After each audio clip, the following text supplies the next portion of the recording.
Aku berlapar, Zon. Kami faham, Cik. Kami sahut cabaran Cik Man tu untuk menuju ke wawasan tu. Ayuh, kawan-kawan. Dah tengok ending semalam? Tak ada tonton. Tak ada tonton. Tak ada tonton. Tak ada tonton. Tak ada tonton. Tak ada tonton. Tak ada tonton. Macam ni baru boleh kawan.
Sekeping je.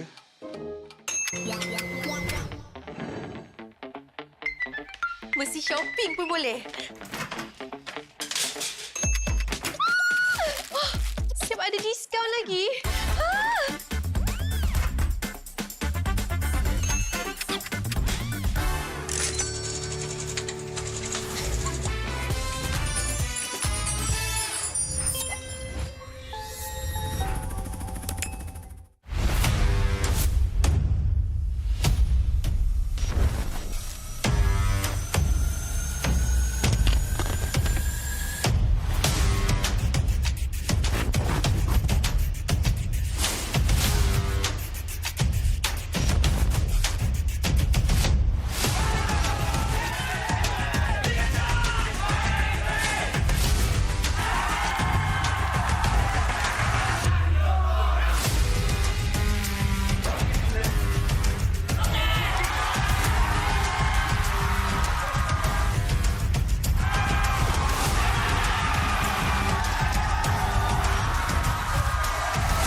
mesti telan air mata. Selamanya ku takkan dibawa perjalananku sampai ke puncak.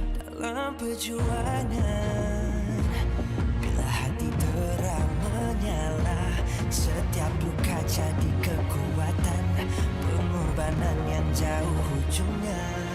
Sudah tiba masanya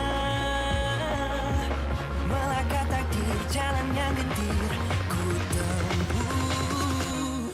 Bangkit bersama kita juara, membanggakan negara.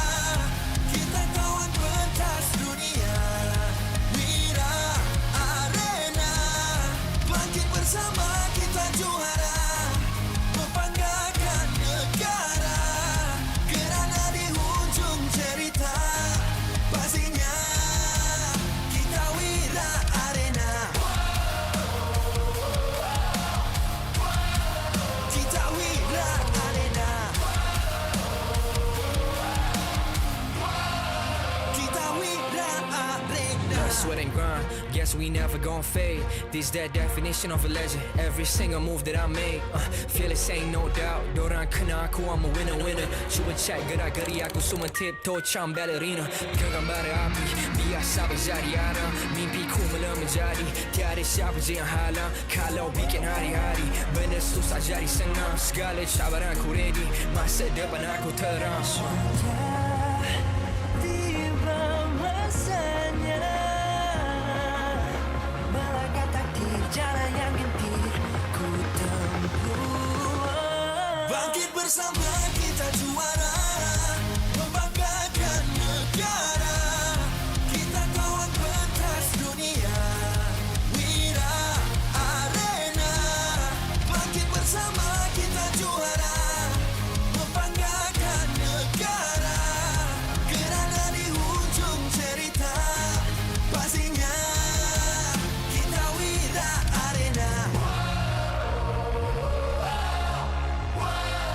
Kita Wira Arena. Kita Wira Arena. Satu hati, satu jiwa, makin bersama kita Wira Arena. Dari bayangkan nyala api, nama kita terpahar di bumi. Bangkit bersama kita juara, membanggakan negara. Kita kawan pentas dunia, Wira Arena. Bangkit bersama kita juara, membanggakan negara. Kerana di hujung cerita pastinya kita Wira Arena. Kita Wira Arena. Kita Wira Arena.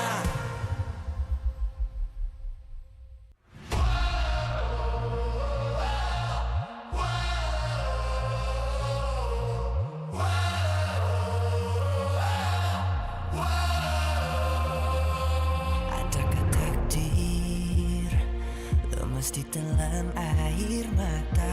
Selamanya ku takkan dibawa perjalananku sampai ke puncak.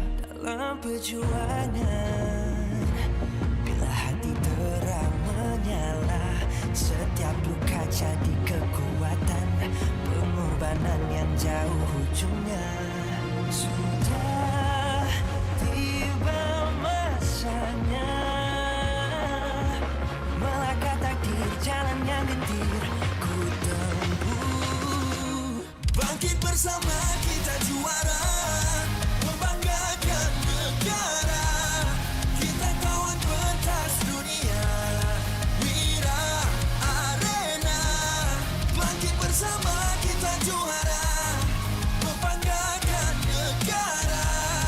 Kerana di hujung cerita pastinya kita Wira Arena.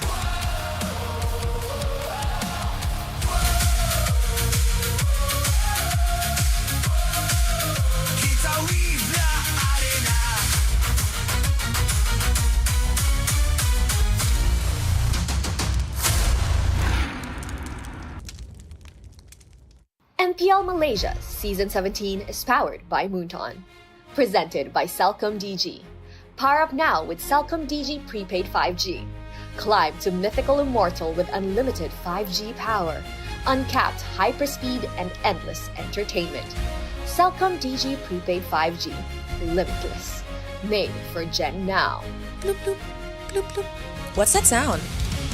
Feels like something is flowing. It's the Infinix GT50 Pro, powered by HydroFlow liquid cooling. No lag, just smooth gameplay. 144 FPS, pressure sense GT trigger, fast and responsive. For MLBB players, this one's for you. Get it now at Infinix official store and TikTok shop, Infinix Malaysia. So food delivery, Grab. Definitely focused when full. When people is hungry, they lose focus. Then they will have bad aim or bad performance during the game time. Hence, order from GrabFood to stay focused. Cultured by Todak. Get your official MPL Malaysia merchandise at a Todak booth or online at store.todak.com. MPL Malaysia is now cultured by Todak, empowering the next generation through Todak Academy and its industry-focused TVET and STEM education programs. Official motorcycle partner, Yamaha. Official content partner, Media Prima. Official streaming partner, Tauntaun. Our strategic partner, Ferry, TNT Co., Obsbot, PSM. Supported by KBS, ESI, Rakan Muda, MESF. Persiaran secara langsung dari Stadium Juara. Para penonton sekarang sudah pun membanjiri arena untuk menyaksikan perlawanan lower bracket final di antara tim Vamos menentang Invictus Gaming.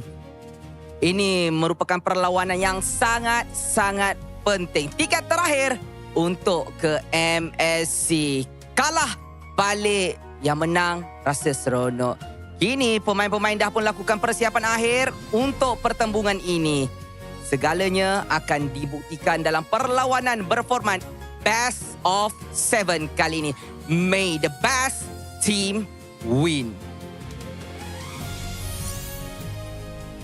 Selamat datang ke MPL Malaysia musim ke-17 hari ke-4 playoffs. Nama saya Rose, host anda sepanjang playoffs ini. And of course, kita bersama dengan Poji. Hello semua guys. Saya rasa sangat-sangat teruja Rose hari ini.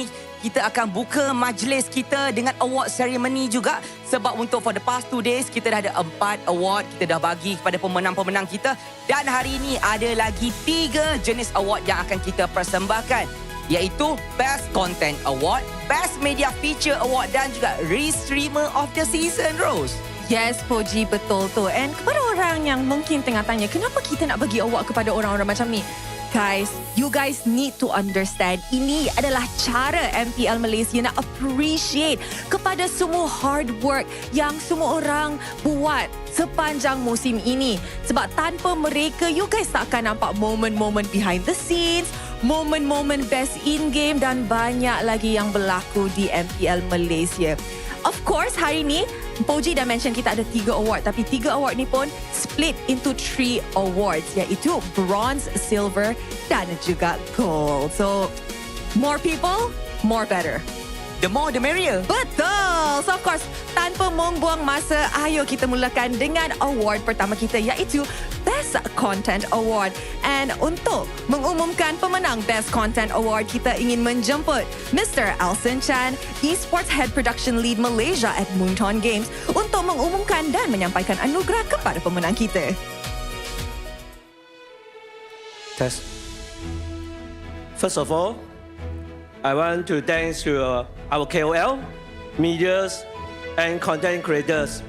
Thank you for bringing this game to life and give our community the entire stories, entertainment, inspiring, and the moment that we never forget. So first,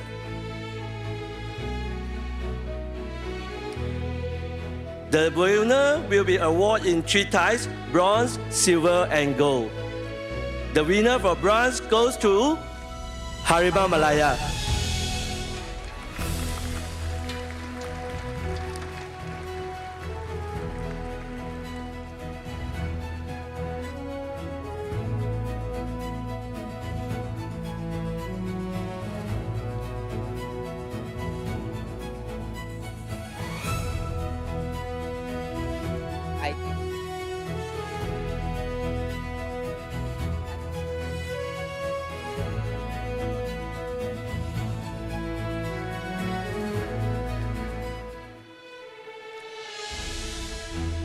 Next, the winner for silver goes to Ajoy. Pengetahuan semua, Ajoy tidak dapat hadir hari ini kerana dia ada masalah kesihatan dan masih lagi menjalani rawatan dekat hospital oleh kerana ketidakupayaan dia untuk datang.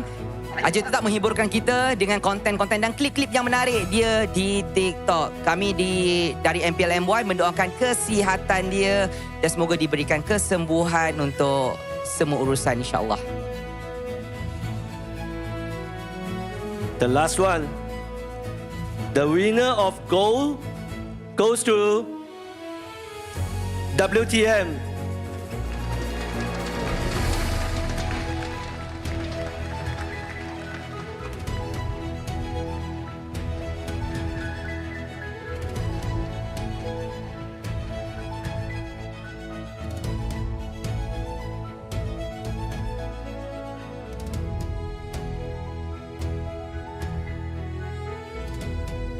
Thank you very much, Mr. Alson Chen. Terima kasih. Of course, kita pun boleh ambil satu group photo di atas pentas bersama dengan kita punya bronze winner dan juga gold winner. Smile for the cameras!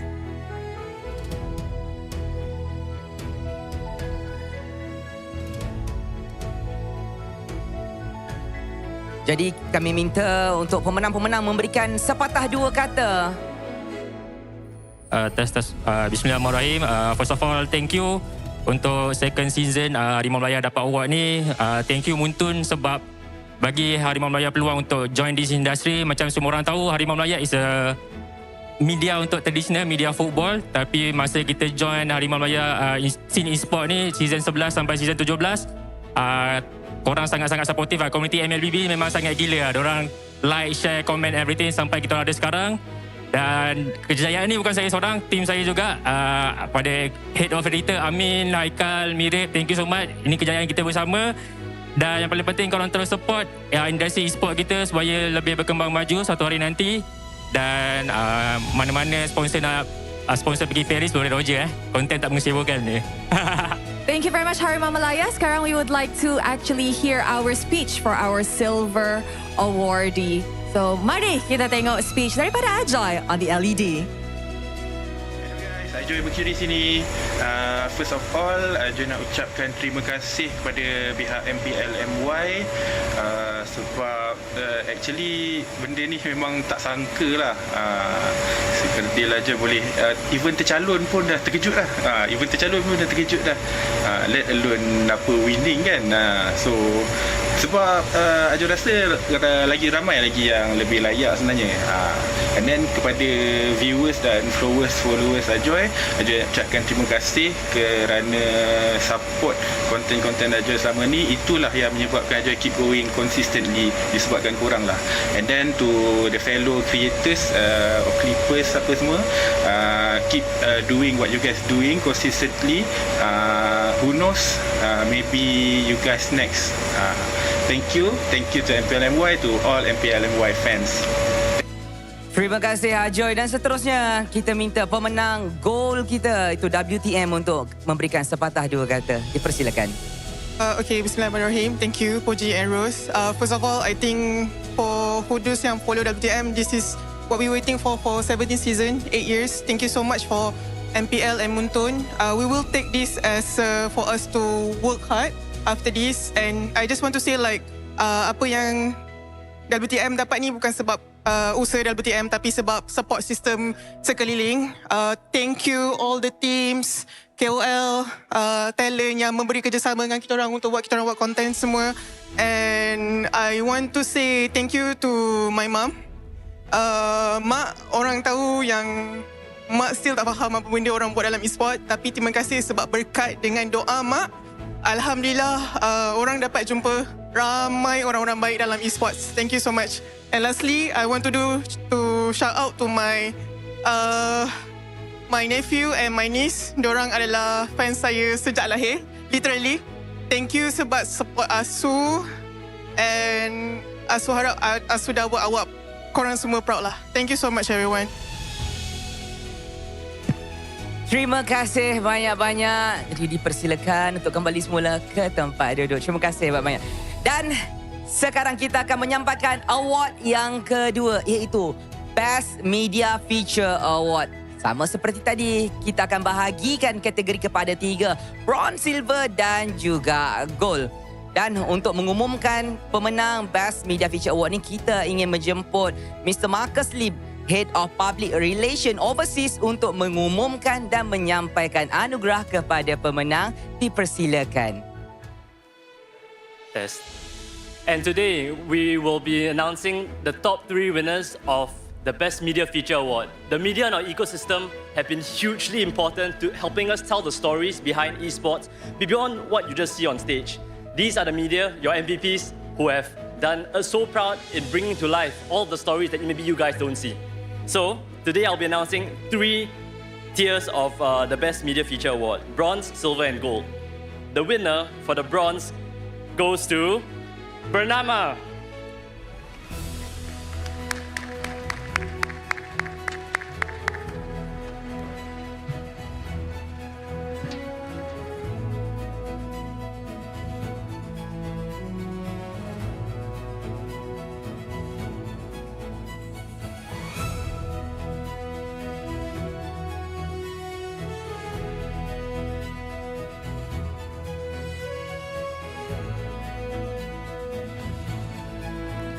And now we announce the silver for the Best Media Feature Award. This season's winner goes to New Straits Times NST.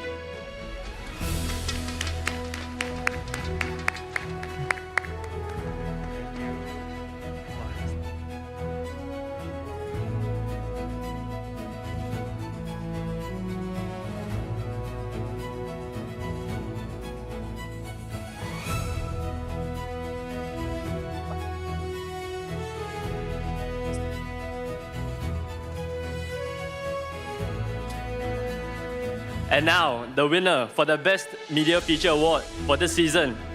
The winner goes to EGN, In-Game Network.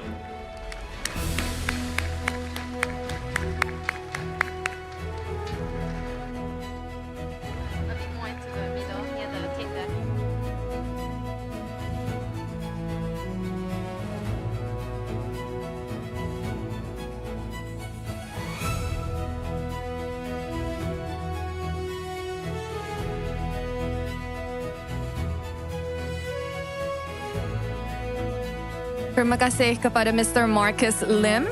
Jadi tahniah kepada semua pemenang. Jadi kita minta ke semua pemenang untuk berada di tengah pentas untuk mengambil gambar dan seterusnya memberikan ucapan. Dipersilakan.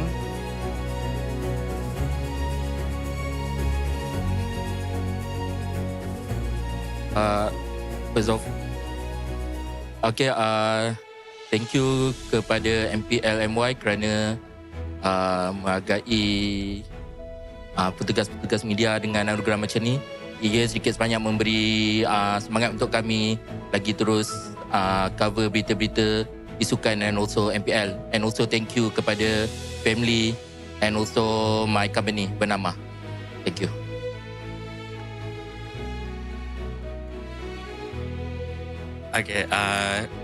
Bismillahirrahmanirrahim. Terima kasih banyak-banyak kepada MPL kerana menghargai petugas media ni, dan juga saya nak mengucapkan terima kasih juga kepada rakan-rakan saya atas pentas bersama dengan saya ni kerana mereka banyak mengajar saya tentang e-sport. Sebab sebelum ni saya tak tahu apa-apa pasal e-sport. Dan terima kasih pada family saya dan juga rakan-rakan kerja saya semua. Terima kasih. Alright guys, Assalamualaikum. Bismillahirrahmanirrahim. Terutama sekali terima kasih kepada MPL Malaysia atas award ini, kepada EGN. Tak lupa juga kepada 3 bunga kita orang, Lily, Orchid, Via, yang sentiasa membantu kita orang sampai kita orang berjaya untuk musim ini, and ini kali kedua kita dapat award atas stage yang ini, the gold one. So Azril. Bismillahirrahmanirrahim. Saya nak sebenarnya saya kerja dalam industri ini agak lama dan saya rasa macam ini adalah satu sebab EGN ni startup. Yang Genemo ni adalah startup. Saya dengan Nas. Dan selepas 2 tahun akhirnya saya berjaya untuk build startup dan saya berjaya keluar daripada comfort zone saya.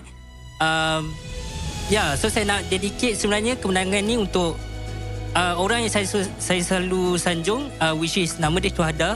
Terima kasih Kak. Kalau tanpa Kak, memang saya rasa saya takkan berada di tahap ni lah. So terima kasih semua kepada yang support ENG Network dan nantikan lebih banyak konten lah.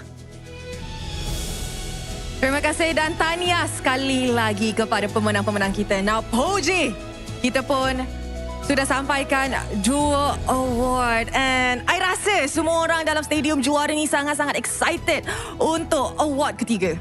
Award yang ketiga ni nama dia Restreamer of the Season. Kita ada banyak sangat streamer-streamer dekat luar. Kita ada sampai ada momen-momen klip-klip Sopian tengah tidur kan. Bombong tengah marah. Macam tu. Marah Flash. Marah Flash ada 10.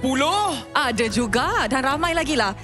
Sebab kita ada 8 minggu regular season kali ni. So memang banyak-banyak momen dan klip-klip yang sangat-sangat memorable. So I nak tanya kepada semua audience dekat Stadium Juara. Korang rasa siapa yang akan menang Restreamer of the Season? Semua orang dah menjerit tapi keputusan ada di tangan kita punya VIP berada di atas pentas. Jadi tanpa segan silu, saya ingin menjemput Mr. Peter Gao, Esport Manager Moonton Games untuk mengumumkan dan menyampaikan anugerah kepada pemenang. Dipersilakan. So this season, we have 100 plus KLs in MPMY esports ecosystem. We have Ajoy just won the content award. Now we are coming to the Restreaming Award of the season. So we will have 3 tiers: bronze, silver, and gold. So the winner for bronze goes to the handsome Ongbong Haha.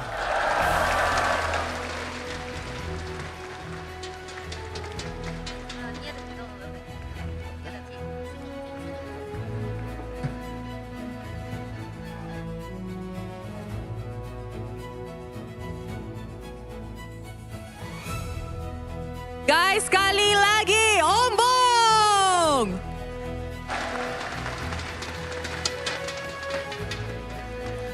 Next, the winner for silver goes to the boss, legendary Solos.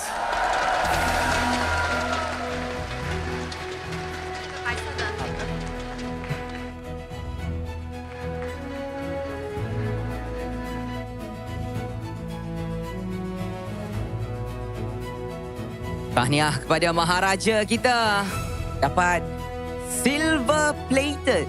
Tahniah ya. Dan selepas ini pemenang gold plated Rose. Siapa agak-agak? Semangat ya guys, semangat.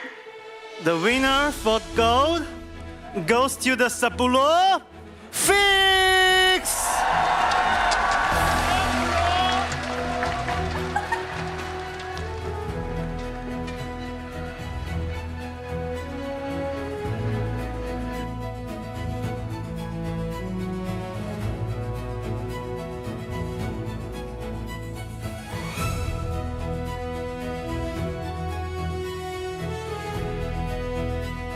Thank you very much to Mr. Peter Gao. And of course, sekarang kita pun nak ambil satu group foto bersama dengan pemenang-pemenang kita.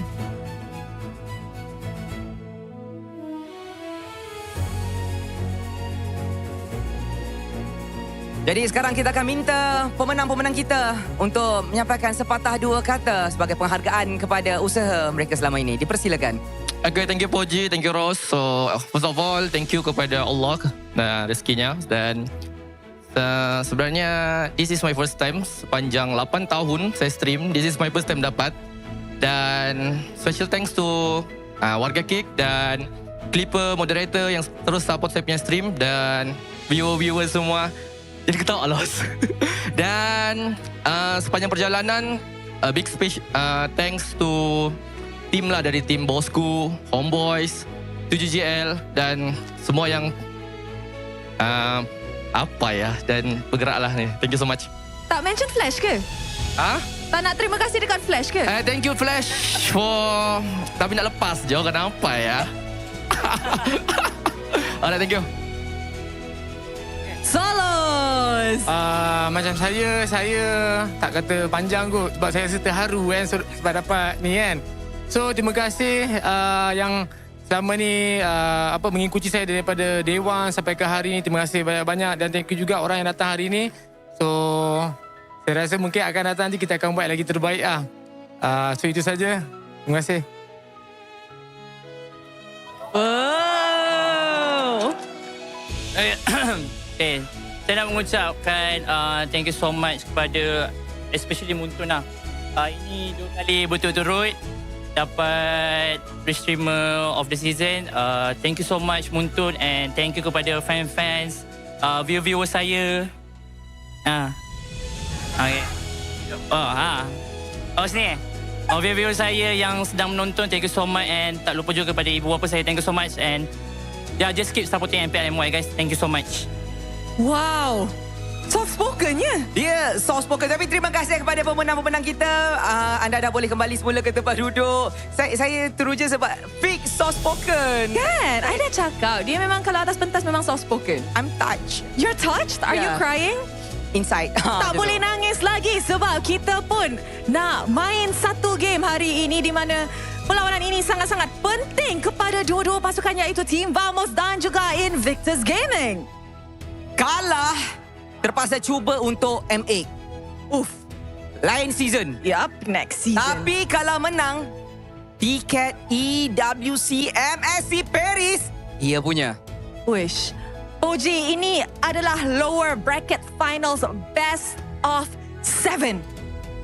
Kalau kita ikutkan daripada awal kita punya playoff, Ros. Bersih 3-0, 3-0. Lepas tu reverse 3-2, 3-2. Semalam 3-1, 3-1. Hari ni berapa, Ros? Best of 7. 4-3 ke? Nak 4-3 ke? Nak balik awal. Tapi kalau 4-3, I rasa semua audience yang beli tiket hari ni memang sangat-sangat suka. Betul tak, guys? Dorang nak tengok fight sebelum grand finals. Ros sokong siapa? Ros sepatutnya sokong siapa? Diorang jerit Vamos. Fans IG mana? Ada juga. Diorang soft spoken. Soft spoken. Anak murid fix. Anak murid fix. Betul tu. Betul. Aida aura farming. Tengok colour lah. I don't know what colour I'm wearing, guys. SRG. Tapi itu adalah sedikit sebanyak poin daripada kita nak kongsi-kongsi. Sebelum kita nak menghantar kepada meja panel, ini ada sedikit hadiah untuk anda yang berada di rumah dan juga berada di venue. It's my time. Untuk korang semua boleh claim emote Layla. Terus saja masuk ke dalam Mobile Legend, claim boleh spam-spam dekat dalam rank game nanti. Betul tu. Alright, Poji, you ready for a best of 7? Let's go. Ros dah sangat-sangat ready untuk a best of 7. With that, mari let's show it to our panel untuk memulakan game pertama di dalam best of 7 series ini. Panel, take it away.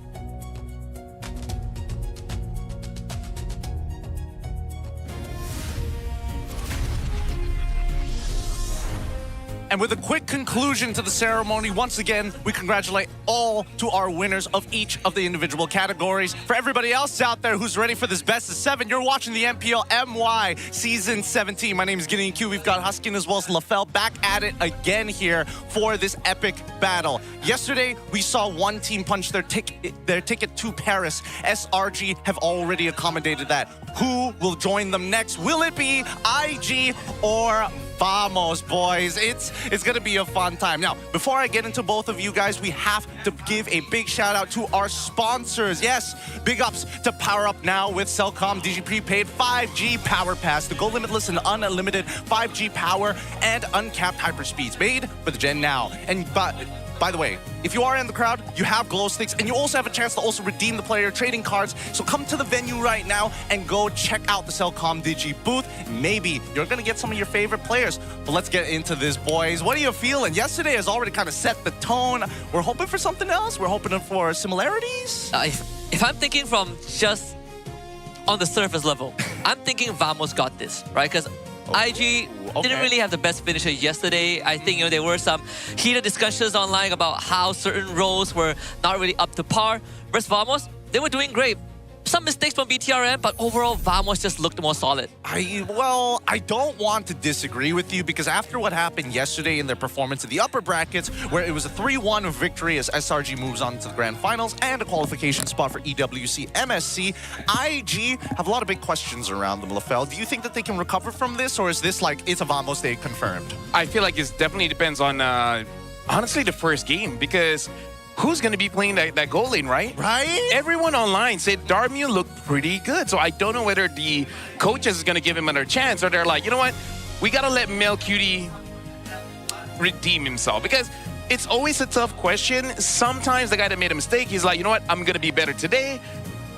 We just got to see whether he recovers or not. Well, we'll find out because, again, the stakes are extremely high. With that on their shoulders, we also are looking for our finalists to head on over into Paris. Now, some teams have already been classified as qualified to MSC at EWC. Obviously, TLPH, the Team Falcons as well. Pro Team SRG, it's either Vamos or IG who's going to join them up to join GK Esports, Yangon Galacticos as well. Yep, and then Guangzhou Gaming, who also had a historical finals in their own region, the East Asia Championship. They finally took down the Mongols in that finals, and that was a spectacular one because Guangzhou Gaming has always wanted to beat the Mongols, and they did it. Good times. Speaking of, Vamos always wants to defeat IG. Never done it yet. Yeah. Not in the regular season, not in the playoffs. This is their final opportunity, and if they get to do it, they get to go to Paris. Talk about winning it big. I mean, we've already kind of set the stakes here, right? Coaches are going to be thinking about this. It's like, do I feel Darmian right from the very get-go? Is he the key to get us to Paris? Or is Mel QT the redemption arc? He like, please, put me in, coach. Because here's the thing, me and Husky, someone asked us before, like, it was during rehearsal, and we both said Vamos is going to make it, right? Yes. And here's the thing, I have two thoughts. Number one, if Mel didn't make the mistakes yesterday, I honestly thought they could go to Game 5 with SRG, right? And then Game 5, we'll see what happens, right? Okay. The other thought that I have is that for IG, we know where's the weak link. For Vamos, I don't know. I feel like every role, they're performing very well. Very interesting. All right. Let's pull up the IG lineup to remind everybody who is going to be starting here today. From Invictus Gaming, we have Mel QT as the starter, Nova X Kobar, Suelo, Hazel, and Ye3. I gotta be honest, worst case scenario, at least they have 4 games to make adjustments. Right? That's assuming a 4-0 happens. So there is some room to wiggle around if you are Invictus Gaming. I see.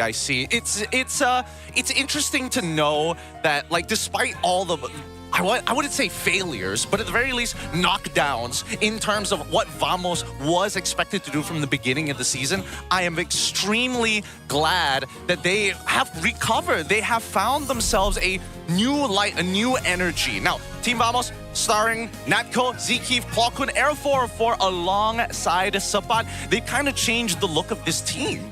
Yeah, I think Sapat was sort of the missing piece. He was the light that light up everyone else. He was the one that reset the mental and the mood, and also as a guidance, right? Like, he has been on the bigger stage, and these young kids, they needed someone to lead them, and Sapat is the person. Well, if that's the case, it's time to make our way over to our best of 7. Good luck to both of our teams as they walk on out.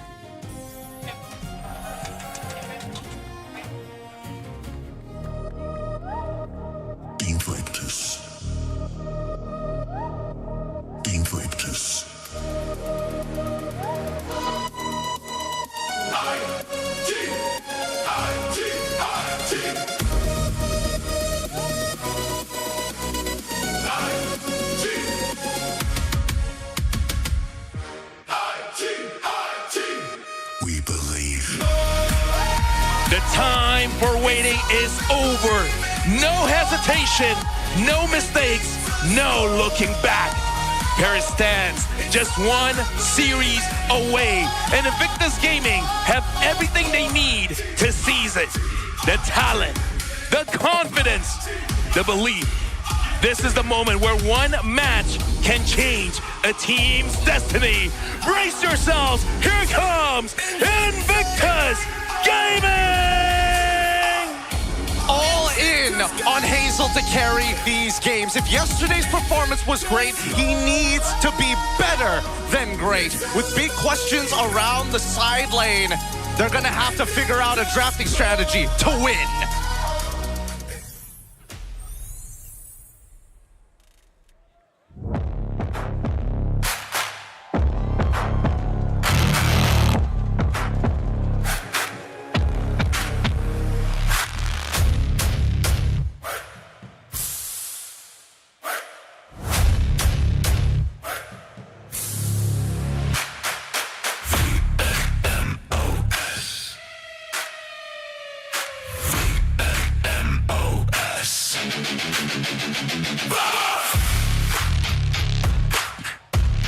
They've silenced kingdoms. They've dismantled robots. Now, they're coming for the one team that got away. The reverse sweep lit the fire. This rematch fuels it. One victory stands between them and the grand finals. Paris is calling. Revenge is waiting. This is the new generation. And with them, let's charge forward. Hala! Team! Vamos!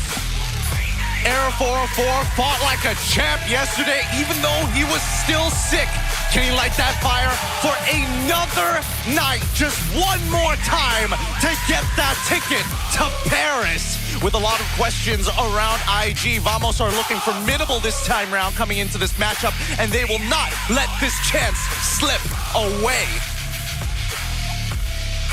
Next, we welcome the coaching staff of both teams, the masterminds behind every match, the brain behind the brawn, joined by the head of League Ops, Reese, who will be ensuring that our entire stage, and most importantly, our players will be playing at their best with no issues to worry about. From Vamos, it is Coach Valdo. From Bet, as assistant coach. IG, it's Coach Bam. And alongside him, Coach Jest. Let's keep it going with the fist bumps between the teams, a true sign of professionalism and the last point of contact before they head on in to the land of Dawn. Boys, walk me through this. A lot of questions have been circling IG for the most part, and I think if I were to be the audience in this point, I'm looking at those sidelines and I'm saying, hey, there's got to be a better way for this. They are first pick as well. But Vamos hasn't been perfect so far. We're going back to what Zapata said. Honestly, we're going to look at every single team. Every single person said when they lost, is because they were playing with emotions, right? BTRM and even Vamos. Vamos said in game 3 and 4 against IG before, they got overheated. And the moment they made one or two mistakes, they just could not recover. Interesting. We looked at our MPL Insider by Cellcom. We asked Valdo, gosh, you guys won against every other team but IG. He said all 3 times we lost against IG is because we're stupid. We always have the game planned around gameplay planned, but we make stupid mistakes. This time, the players really want their revenge. Interesting, because again, it does feel like the similarities are there. But again, like, so they know what's the problem, right? When they make a mistake, they just cannot recover. So this time, you need a short-term memory loss kind of situation. You make a mistake, but hey, you just forget about it. Is it the amnesia meta right now? I feel like as a professional player, it's required. It's required. 100%. I think it's very important for you to just look past what has happened, right? And focus on what you do to recover. It's easier said than done, of course. And I want to echo what Lafel said as well. We all agreed that there is a weak link on the IG side and it's in that gold lane. But for Vamos, it's not directed to an individual player, but more of how they function in terms of the mindset, right? They're pretty emotional young players, and when you see them make a mistake, it sort of snowballs out of control. We've seen them do the Vamos-able where they start diving with a lead and giving it away. That almost costed them against BTRM yesterday. Well, I mean, if we're talking about people who just, again, don't make as many mistakes, I'm looking at Natko, because his laning phase has been disgusting, and so far, he has not only led the team as a gold laner, but also make sure that he has the insurance policy. Late game is my time. Early game, if I win out my lane, this is going to be so smooth. I mean, here's the thing. Throughout this playoff, Natko as well as Chico guys has really shown that they are honestly top of the leaderboards, and Melcutie hasn't done that just yet. And the problem when you know that the gold lane is going to be a problem, the one that's going to suffer is either the jungle or the EXP, because we saw how SRG ganked E3 non-stop because they know Innocent can handle Mel, no problem. We look at another MPL MY Insider by Cellcom Digi. This time, we asked Coach Jess, what made IG swap the Darmu last night? And he said in that game, we needed a fresh face because there was a lot of pressure in such a match. And maybe Melcutie lost his focus a little, but both of them are equally good. Interesting. Equally good. He knows the ins and outs of this team. My real question is the age gap, right? Darmu is significantly younger in comparison to Melcutie. And Melcutie, looking at his history, every single time he's put in a position where he needs to perform, that pressure makes him crumble. Yeah, I think yesterday we all agreed that they needed to sub Darmu in, right? Because he has someone that hasn't been dealt a loss like this, comes in with a fresh mind, a clean slate, and from that very little sample size, he actually did phenomenally well against a team like SRG, only dying once towards the very end. But this is MelQT's redemption chance, right? If there's anything that he can prove, is that at least every single time they fought IG, when Mel is there, they won that series.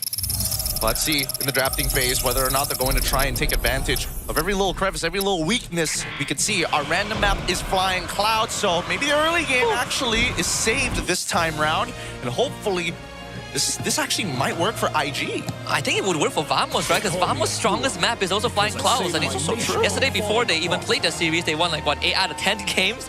It is an incredibly positive stat for them. But we saw how Coach Arcadia sort of dealt with IG, and most teams have gone down that route, which is you have to take out 2 junglers, which are the Fanny and the YSS. It's always the third band that makes you guess, right? Where does the team want to go towards? And in this case, if there's anything we know about Vamos, is that they're very good at forcing out trades on Rit side. Okay, wait. So do you agree with this, Lafal? I'm already seeing the Fanny, the Yishinshin, they're getting taken out. Third band coming in is Harris for the side of IG. Is that the way to go? Do they have to double commit or maybe even triple commit onto Hazel? I feel like for the first 2 games, they're going to commit to this unless IG shows anything else, right? Because we still don't know whether IG, so far in this playoff, it's either Baxia or the Hayabusa. Right? We've seen other heroes like, you know, Nolan, Suyo and such, but I don't know. I kind of feel like IG is going to play the first 2 games and they're going to force Vamos to either keep this ban or change it. Keep this ban or change This is also my force of Paquito first pick, right? Yeah. Paquito or Freya. There are 2 options that IG can go for. I would go for Freya, honestly. All of them are actually really, really good. I think there's some tough arguments here, but let's look at the fun facts. Number 1, Harris is the most successful hero in the playoffs right now at an 85.7% win rate. Can he keep that magic alive? Oh, a fun fact coming in from Vamos. Despite 6 appearances, Hylos remains winless in the playoff? Huh. Here's the thing. I feel like Harif clearly S tier. I mean, like, I think he needs a bit more balancing to make sure that he's, you know, compatible with everyone else. But Hylos, he's usually when there's nothing left. Sure, there's 1 or 2 games where they pick in the first 3 picks, but it's usually like, okay, Kalia's been banned, you know, Gata's already been taken by the opponents, blah, blah, blah. All right, we just take a high loss. Taking that high loss. I don't know. It's starting to look like maybe this could be a high loss game for Vamos. We already see the Zushin, we see the Claude on top of that. They're trying to discourage IG from going back into that Eve. It could be a Moscow game too, right? Like, they're also presenting the challenge to IG. We took the Claude, you banned a Harif. Do you want to take Mel's hero right now? We know the 3rd best hero. In fact, the hero that he has the most win rate on is Moskov, right? Yeah. It's like 10 out of 12 or 8 out of 10 games, but 80% win rate. So if you don't take the Moskov now, you might not have anything left, right? Clint is probably the 4th choice. They did win with the Clint and the carry, but he hasn't shown that he has that clutch factor. And now showing the Frederick. And here's the interesting thing. Hazel hasn't showed that yesterday. He only showed the Baxia, right? Yeah. That's something they're trying to tech into right now. And this either... I mean, I feel like IG are trying to sell the fact, hey, we're going to play Freya in the gold lane. That might not necessarily be true. I don't see MelQT going into that direction. I mean, here's the thing. When we have a Frederick as well as an Eve, I'm looking at 2 picks. Either the Arlet or the carry, right? Carry makes it so that you're not touched, and Arlet, there's just a lot of combo potential. Okay, the KNA special. What about you, Husky? I think they need a traditional marksman. Like, I wouldn't put everything in the year 3 basket. I feel like, you know, Vamos, sure, they're challenging it with a Paquito matchup, but there's just better answers on their end, right? If I have a Claude, my late game is secured. I think IG needs a traditional marksman. Instead of putting Freya on MelQT, I don't really trust him enough with that. Yeah. Give him the Moskov. Honestly, with his position yesterday, Maybe. Because people keep saying, you know what, he should use a tank in the gold lane. Like Midnight said that. I think Midnight said he has the fighter spirit, you know? He does have that fighter spirit. I will admit, he does have that. I'm surprised that IG, though, are the ones banning out the Atlas this time around. It really goes to show that they might actually lean back into the Arlet alongside with the carry, like Lafel mentioned. Boom, Moskov gone. Moskov gone, like you mentioned as well, from the side of Vamos, who's really trying to, like, clamp down here. Let's make sure that MelQT has to perform. He better be performing at the peak of his lifetime. Because I would go as far as to say, if we look at the 6 playoff teams, I would rank MelQT lowest in the hierarchy of gold lanes. Yeah. Loliao at least has a clutch factor, you know, like Ruff has that as well. Both of them are coin flips. Chiku guys sort of above that, and then we have Natko and then Innocent, right? MelQT have yet to show that if a game goes haywire, he is that insurance policy. In fact, he's the one that forces IG to get an insurance policy. By the way, you guys know Lightning McQueen, right? Lightning McQueen. Chow, yeah. Yeah, Chow in cars. Does he have car insurance or life insurance? It's life insurance. So he doesn't need car insurance. No. Well, I mean, if in their world, everyone has a car, so he has life. Not everyone is a car. Medical checkups is just the cars going for servicing. Yep. It's a different logic there. To the garage. But I do think that not every one of them are cars. So like when he changes. What? What do you mean? So when he They're all changes. motorized vehicles. Yeah, they're motorized vehicles, but I don't think everyone's a car. That's Buffalo trucks. tractors. But- They're Exactly. Cars, basically a car. It gives me the same energy as if my grandmother has wheels, she would be a bike. Yeah, exactly. No, exactly. Just because they have an engine and wheels doesn't make them cars. Hey, you can identify A bus and a car is different. In this day and age, you can identify as whatever you want. As long as you get me to point A to point B, I ain't complaining. I got on the next to lock in here as we see Suyo as the final ban for IG's side. I'm actually okay with this. I feel like maybe they're trying to predict. It's a good takeaway, by the way. Oh. Imagine Gatot, Fredrin, Eve. Ooh, that's so... I mean, it would have been nice, but I was thinking along the lines of maybe they get even dirtier. I wonder if they actually are thinking about adding on to like the healing meta on top of it. Oh. Right? Because you've already got if you have a brawling meta, I've noticed in a couple of games with the only exception being... okay, here's the thing. If they're going for the healing meta, I don't think Kalia was banned, so Kalia is good. That's the thing, but Gatot's on the other side. Yeah, but what I want to see is carry Matilda. Carry Matilda. Or you can do what... With Fredrin, come on. With Freya, come on. Oh, you've got Yves. You can do what MSR Thailand did. What? The Florin. The Florin? I don't... Okay. I like Matilda better. Here's the thing. Yeah, no. Here, I want to agree with you. I agree for the late game scaling, but I think that the early game suffers too much. Yeah. And that's my biggest problem, right? Because as soon as you hit level 4, sure, maybe you could like survive, but right now in the meta with so much burst, even with that mega heal, you gotta have some S tier picks on your side. For me, it's just not cool. It's just not. I just want it to look cool, right? We are Florin haters. Yeah. Screw Florin players. Screw Florin. The cosplayers are okay. Yeah, if they hover over a Florin cosplayer, this is gonna go bad so quickly. Oh boy. Well, at least we know that our head marshal is already on it. Riz will be making sure that everything is going to be secure. I would have liked to see what type of issue it was, whether it was a type 1, because God, if it was a type 3 issue, I'd be freaking out. Yeah, but either way, I feel like there's a lot of roamers. That's pretty good still for IG. It's hard for them to mess it up, right? I think the Cho as well as Matilda works well with what IG usually do. Wow. The Brody though. Now that's not super new. Talk about wanting to win the lane hard. But that didn't work out before.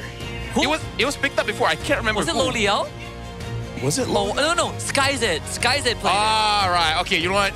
Can't blame the guy. It's Flash. I mean, they didn't win the game, but you like from a theoretical standpoint, like completely dumpsters claw in the lane. Only in a 1v1 situation. So what is this? Suyo's banned. Hayabusa, Nolan. Leomord, yeah. Nolan? Gaze. It is Nolan. It is Gaze. Interesting. Oh boy, I don't know. I actually really like IG's draft. Same. I like how they do it. You know what? We're gonna win this lane. We're gonna win it hard. And we've also got Nova Escobar on an aggressive roamer. That's the thing. Yeah. Like even yesterday against SRG, I liked most of IG's draft, but I'm looking at the execution. Of course, how could you beat this guy? The king of KDA. Dude, was that the season 6 one? Yeah. I think that was the season 6 like one of the... Was that season 6? Because that was the season they won. They won season 3. Right? They won season 3. Season 6 was EVOS, right? Or Geekfam. Season 3 Geekfam won it, right? With Zorn and Jeb. Yeah. I think so. With Fix, yeah. Wait, I'm getting it all mixed up, but we're already heading into this best of 7 and the Take It to Paris. Going to be set up with this very first game. But that jersey is not season 3. Season 3 is just a white jersey. Yes, that's why I'm like, wait a minute, that's not right. Hey, we will get to the bottom of it in just a little bit. Bernstein's very what was it called again? Mandela effect? Yeah, the Mandela effect. The Mandela effect. Oh, wait. A bit rough flying Cloud. Khalid pretty good at disruption. And that's no, he's going to break this. Aaron needs some help. Really needs some help from his teammates. And they finally arrive, so it slows down the clear just by a bit. But honestly, the most that Nova did is you sort of neutralize the clear speed, right? Because framing does take a bit more time, but Era is going to waste no time going for the counter jungle. If he gets this golem, which he eventually does, yeah, it'll be great. Use the retribution for it, so Hazel should be able to secure that one. So it's, you know, just trade off trades, but I feel like they're both gonna hit level 4 anyways for that turtle, and still, actually no, it could go either way, because Fredrin, you can stay there, you can body block it for yourself, but the burst coming in from Nolan gives an unfair advantage. Didn't buffer the attack. Pretty unfortunate. I think that was a kill angle if you got the auto off, actually. Yep. That's so sad. Missed out an opportunity there.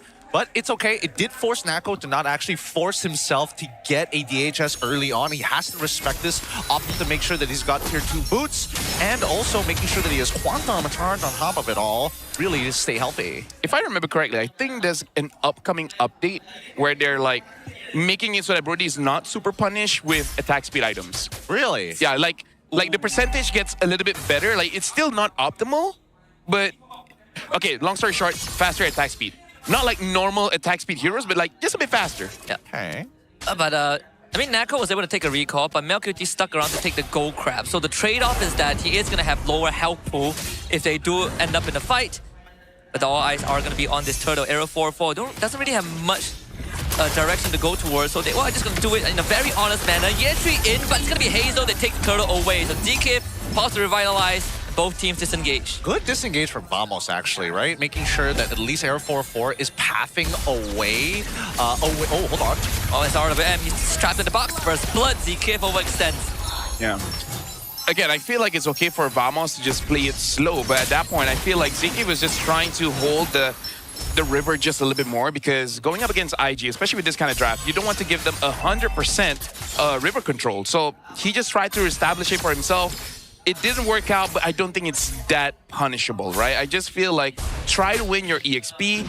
If somebody's strong, you can still control the river and you won't get punished like that again. I mean, it's like an unintentional cost, right? I get the mentality. Zeke is thinking like, I'm level 3. If he RWMs, I can't get out of this. But at the same time, why would you waste an entire RWM just for me? But then 4 people show up and it's like, okay, that makes a little bit more sense. Yep. And the person who used the RWM got the first blitz, so there's extra go into Suelo's pocket. And another little 100 given over the IG. Yeah, because right now, Zeke and Glockun, they're glorified warders, right? They're just going to make sure they have all the vision in the world so that Aaron knows where to path. Because this is one of those things when you're going up against a Fredrin, you're going up against a Boxia, you want picks like the Nolan, the Lance, anyone that can really invade, get a lot of camps for free. So they're basically just trying to macro it out by getting all the jungle. Yep. They're trying to get this gold plate for MLBB to funnel the resource, but the backup did come on time with the help of ZK. Oh, ZK and even take the gold crab away. The good thing about Vamos is Clawkun's Dusin, right? Great against these tanks who just want to stay in the fight. They're going to try and pick up Azo, and he's just gone. The Raging Sandstorm doesn't do enough, and Nako comes in to join the fight. MLBB needs to flicker away. Valkyrie descent from Yetri as now comes to be the second layer of offense, but Team Vamos, they have that crowd control. Yetri commits for ZK, but he AOGs out, and Vamos walks away with 2.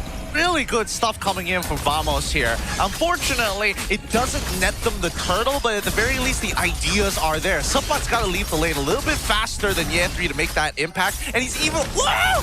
He's going for the Heptasea's first item priority? Yeah, I think it's good because he just deletes Mel or Suelo and it's good. Right now, what Vamos is showcasing is they're going to use their vision very, very well. They're going to set up ganks, and looks like Invictus, based on what happened yesterday, you're like, you know what, Mel, we're going to help you out alive. Yep, and just make sure that he gets a hit, right? Even if you don't get the kill, you want to get a hit, and the best case scenario, you free him from that lane so that he can start participating in the skirmishes and really rack up the numbers. Correction, Heptasea's was purchased by Arrow 404, which is very close to Supat, so I made some assumptions. It looks like Supat is actually going for a War Axe first item. Interesting, I thought he would go for a Hunt Strike, but either ways, right now, IG should utilize having a Brody by focusing one lane and destroying everything on that lane as fast as possible, because the Claude, Nolan, and the Paquito. The lesser map Suelo and Mel, I don't think they can survive that kind of onslaught, especially if they kill Hazel first. See, even Nova can soak up all the damage too. The lesser map you give to Vamos, the better it is. Your draft, right? You have the Khalid that can walk around, and not only that, Fredrin, loves it when he gets to just walk into a bush and not die. Yeah, I think the important thing is that Invictus recognize that it's Arrow 404 and Supat who have the early to mid-game damage as of now. Nako, Zekif, and as well as Clawkun, all sort of situational. It's only if you're below half 50 HP should you be worried about, because everybody's got enough base health to tank it up. Yeah. Nova can gladly take this trade. And now IG, this is going to be the one that might punish Vamos the most. Zekif, he's ready to die for this. The taunt into one more attack will do the job. No response there. They do lose Hazel in the process. Nako in with the Blazing Duet. The Torn Apart Memory not in range, so Nako will get out, but the RWM traps them in the box. And unfortunately, Supat will be the second victim. Double kill from MLQT. I don't know. Because the trade here is that either Zekif gives up mid-tier 1 or they give up the turtle. He ended up saving the mid-tier 1, but this should technically be Invictus's free turtle, but it looks like Error on the opposite side, they're trying to stop him first. Yeah. I feel like in that kind of fight, Vamos just... They weren't fully respecting the Eve because that RWM really destroyed their entire formation because they were able to get into the face of the damage dealers. But again, the shield coming in from the RWM and just stopping Arrow from exiting the fight long enough, that made it so that Vamos, it was a bit awkward. What Vamos wanted to do was go in and out, in and out, in and out, and then eventually chunk them down. But they couldn't do that with the RWM around. The facilitator, which is Zekif, was also taken out, right? His AOG not in the fight. So a couple of ingredients for Team Vamos that was lacking, and Nako gets jumped on it. And that's just Nova. He's got some damage. He's got some real damage. If I remember, he's probably going to go... Oh, does not opt to go Thunderbell. He goes for Chastised Pauldron very early on. I love it because this is one of the few items that feel really good on a snowball. Nako put down a 1 HP. This lane is only going to get harder. I just don't want a no HP Claw be at my back with the Blazing Duet and then die. I've seen it twice. That's 2 more times than I thought I would see it. I don't want a third one. Wait until Innocent does it, then it'll be cool. Yeah. It's only a mistake because the guy died. Yeah. Innocent would have made an outplay. It's the easiest way to get away with anything. Now I don't want him to get a Claw so that I don't see that. When he does it, the enemy gets spooked. Oh boy. Like for the sake of the other Claude users, because you know that that's going to get clipped. It's going to get clipped, for sure. For sure. But now let's look at the macros. So far, in terms of the spread, this 2.4K lead from Invictus Gaming is being utilized very well. They're not trying to overextend on a lot of the fights. They're just making sure that they can scale up to the right amount. But I think they kind of need to put their foot on the gas, right? I feel like the timers aren't going to line up correctly if they're not taking away these turrets. Looking at Supai, I don't think he wants to... He doesn't really want to be an assassin type that's 100% on air. He's going to be more of a bruiser, going for the War Axe, and looks like he's going to go for Brute Force. So he's just going to disrupt the fight. He's just going to stay in front as long as he can. But it's not easy when MLQT already has a Malefic gun, and he's probably going to go win some nature next. So the next question that Vamos needs to find an answer to is, how the hell do you get on MLQT? I don't even know. I think they just need to recognize that AOG on him. I mean, he doesn't have a dash. He does have flicker, He doesn't have a dash. But he does have Suelo. Like, your AOG, it's only part of the solution, right? It's too many problems. Honestly, there's plenty of ways. Even the Zushin can probably catch him. That's true. If the Zushin can survive before getting deleted, right, to get the Lantern stacks. There are some ideas, but it definitely comes at some risk, and Hazel, in this case, will not face any resistance taking this door. In fact, they're going to go for the RWM into a direct engage. The entry from the side as well. Nova is safe. Zekin misses his ult. And now he's going to be fed to the wolf. This Hazel with the kill, and the rest of Vamos sent packing. Yeah, right now it looks like Arrow just cannot find an angle. And I gotta say, this game isn't super loud, but Suelo is actually, personally for me, is being the MVP here. Oh yeah. No, these RWMs, these fast call RWMs, it's catching even me because again, it feels like it's such a mistake initially because it's so out of nowhere. Yeah. And people don't feel like they're in the right place at the right time, but it's about getting these resources out for basically nothing, right? They got the Revitalize, they got the AOG out. I'm pretty sure they're going to get some flickers if they catch others. Yeah, that's bringing the Demolition, which is this MLQT Brody. Even Zekif is going to have problems stepping up now with how hard this Brody hits. And it's also a problem for Clawkun's Jusin. If your front line can't stand there, it's very, very hard for you to consistently be effective. They do start a fight in the jungle. Suelo drops the RWM. He's just going to fully send it. No one is there to stop him. Clawkun disengages. Supat comes in and finally gets a punish. Arrow 4-4 from the flank, but they smell that from a mile away. It's Yetri on the case. Supat goes down. Double for Mel. Okay, you know what? Mel really is trying to redeem himself because even though he was basically cornered on both sides, he was able to survive.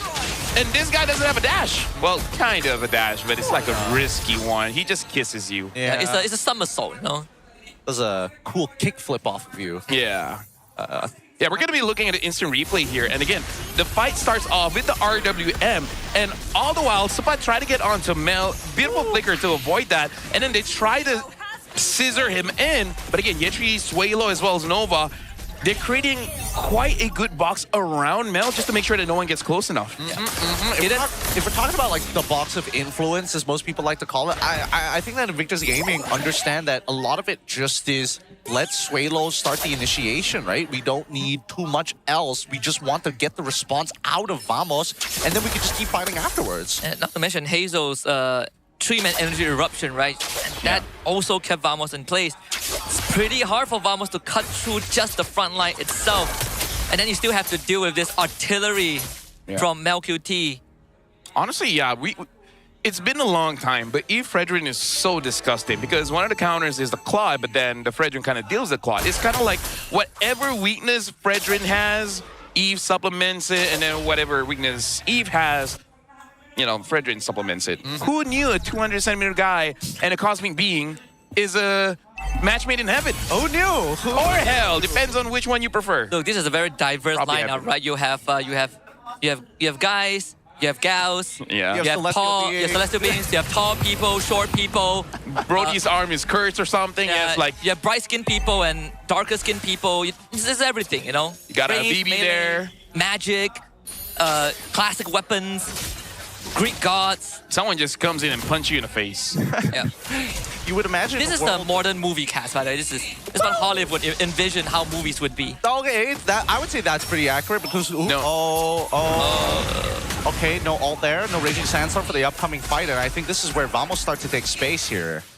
Yetri is in the flank, and they do see him. And that, his presence is enough to pose a threat. Zikif from behind, trying to look for Suelo. They're trying to burst him out. Suelo is gone!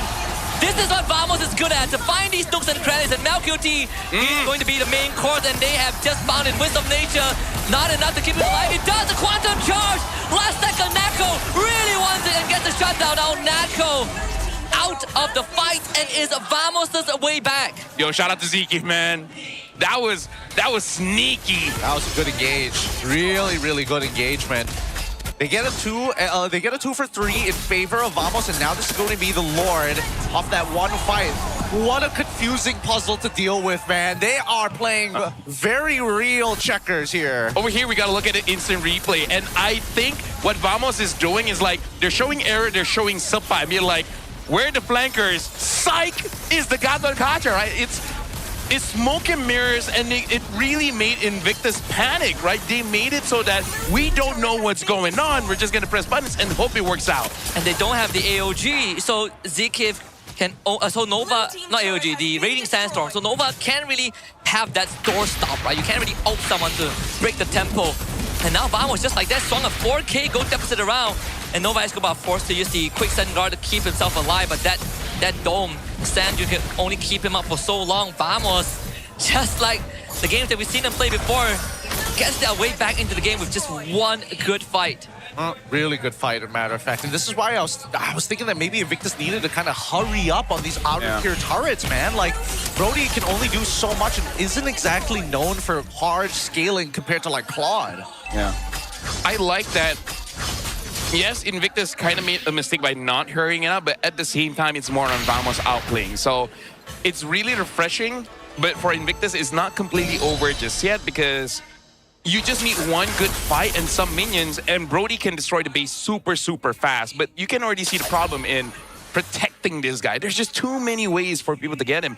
But I think the first step is actually just to ignore Mel. Mel, you kind of have to defend yourself. We got to take care of Suelo. As long as Suelo is in the fight, they'll figure a way. He is doing too much damage, man. Too much. He's only got 3 items complete so far, and I think he's on his way.